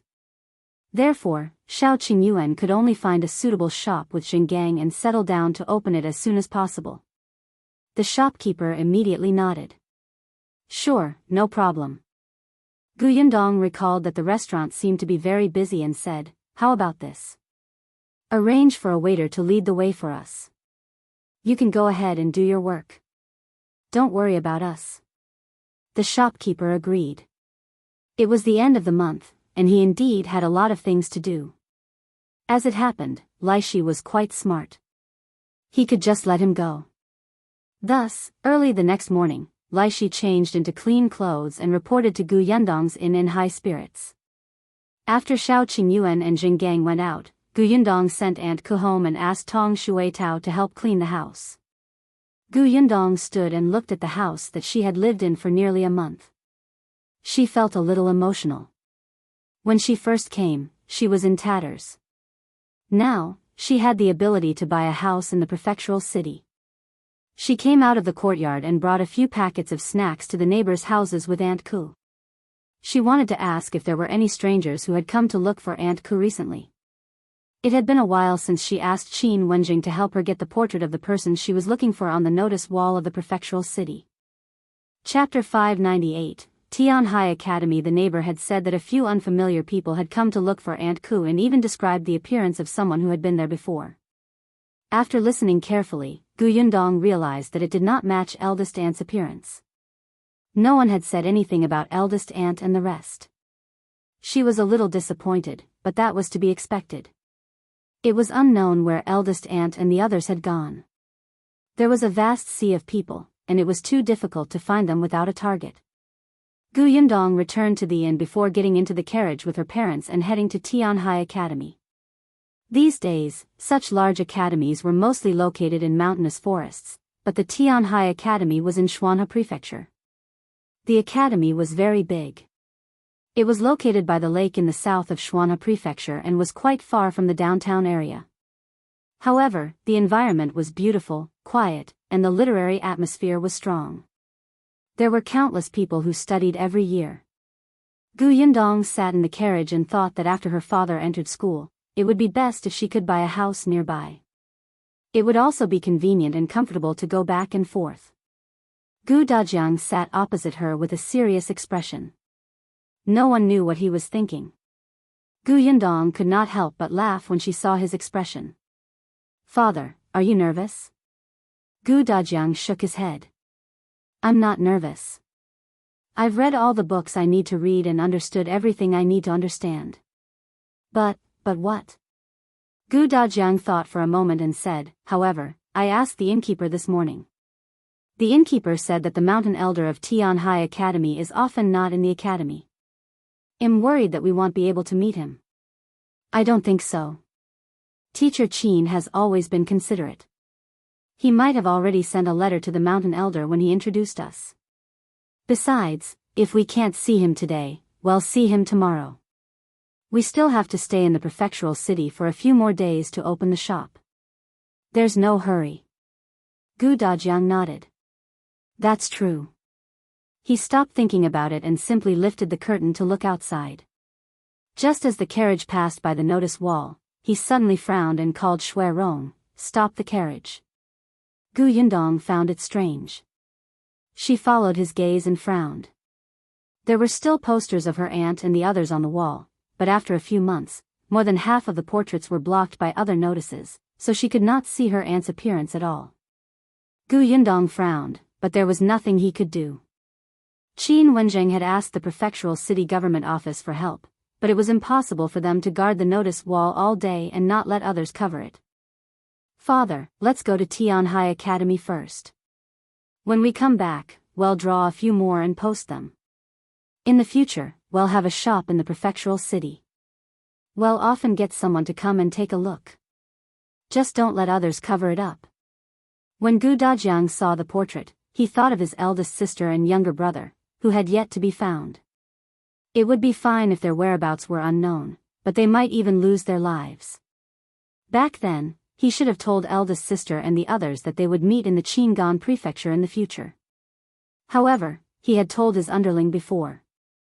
Still, be it Dajiang or Yundong, they had searched Wanqing Prefecture for a period of time, but there was no trace of Xiaoxi. He shook his head. "No, they'll all be safe." The carriage gradually drove away before Dajiang slowly came back to his senses. After a long time, the carriage finally stopped at the entrance of the Tianhai Academy. Dajiang took a deep breath as he looked at the 5 6-pillar branded houses in front of him. His heart was inexplicably filled with emotions. This was the Tianhai Academy. As expected of a 100-year-old academy. Just by standing outside this archway and looking up, one could feel the thickness and cultural aura. Chapter 599, Fate Hut. When they walked into the archway, they could see 2 huge stone walls. The walls were engraved with dense names. They were all the names of the students who had become honorable scholars in the past 100 years. At a glance, the names were especially shocking. At this moment, Dajiang finally felt a sense of pride that he was about to enter a famous school that had a history of 100 years. He never thought that one day, he would actually come to such an academy with countless scholars to study. He was about to befriend the future pillars of the country. He was extremely excited. If the headmaster had known in the netherworld, he would definitely be very happy. When Dajiang was successful in his studies, he would definitely bring this honor and personally kowtow and offer incense to the headmaster to thank him for his careful nurturing back then. "Father, go in." Yundong called him softly. Seeing that he had been standing on the two walls and looking at the names as if he wanted to find the people he had heard of before, she could not help but laugh. "Father's name will appear on this wall in the future." Dajiang was stunned. He turned around and looked at his daughter's sparkling eyes. He couldn't help but laugh. "You sure have confidence in me." "Of course. My father is the best, right?" Dajiang's heart surged. Just for his daughter's words, he had to pass Mountain Elder Qi's assessment and enter Tianhai Academy.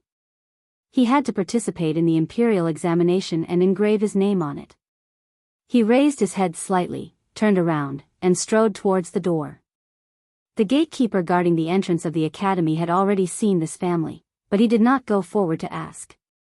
In fact, people often came to the Tianhai Academy to admire the names on the stone walls, especially those students who were about to take the examination. It was as if they could pass the exam just by looking at the names. The gatekeeper was already used to it. It was only when Dajiang's family walked up the stairs that he raised his eyebrows in surprise. "Please inform that I'm here to visit Mountain Elder Qi." "Mountain Elder Qi?" The gatekeeper was stunned when he saw Dajiang take out a visitation card. This was also given by Qin Wenjing. Even the gatekeeper of the Tianhai Academy was literate. Looking at the contents of the visitation card, he suddenly came to a realization. "So it's Mr. Gu. The Mountain Elder had previously instructed you to welcome you. Please follow me." Yundong and Dajiang looked at each other. Indeed, Qin Wenjing should have sent a letter to Mountain Elder Qi first. The family followed the gatekeeper into the academy. They went around the wall of shadows in front of the door and faced a square. The gatekeeper led them across the square and saw an ancestral hall. In the ancestral hall, there was a statue of Confucius. It looked very solemn. After passing through the ancestral hall, there was a bridge. Beyond that was the lecture hall. Yundong could vaguely hear the students reading, but the gatekeeper did not lead them to the lecture hall. Instead, she walked around the long corridor to the right. This should be the school dormitory. The surroundings were green and quiet, completely different from the strict atmosphere in the lecture hall. Being in it instantly made one feel good. After that bridge is the Fate Hut where the Mountain Elder lives. This is my stop. Please help yourself. With that, he left. Yundong looked at the Fate Hut, which was not far away, and thought to herself, "It's really helping ourselves." Dajiang tidied his clothes before carrying Yunka onto the bridge. Yundong and Madame Yang followed. Shui Rong did not come over and guarded the carriage outside. They had just reached the entrance of the Fate Hut, and before they could say anything, a voice came from inside. "Come in."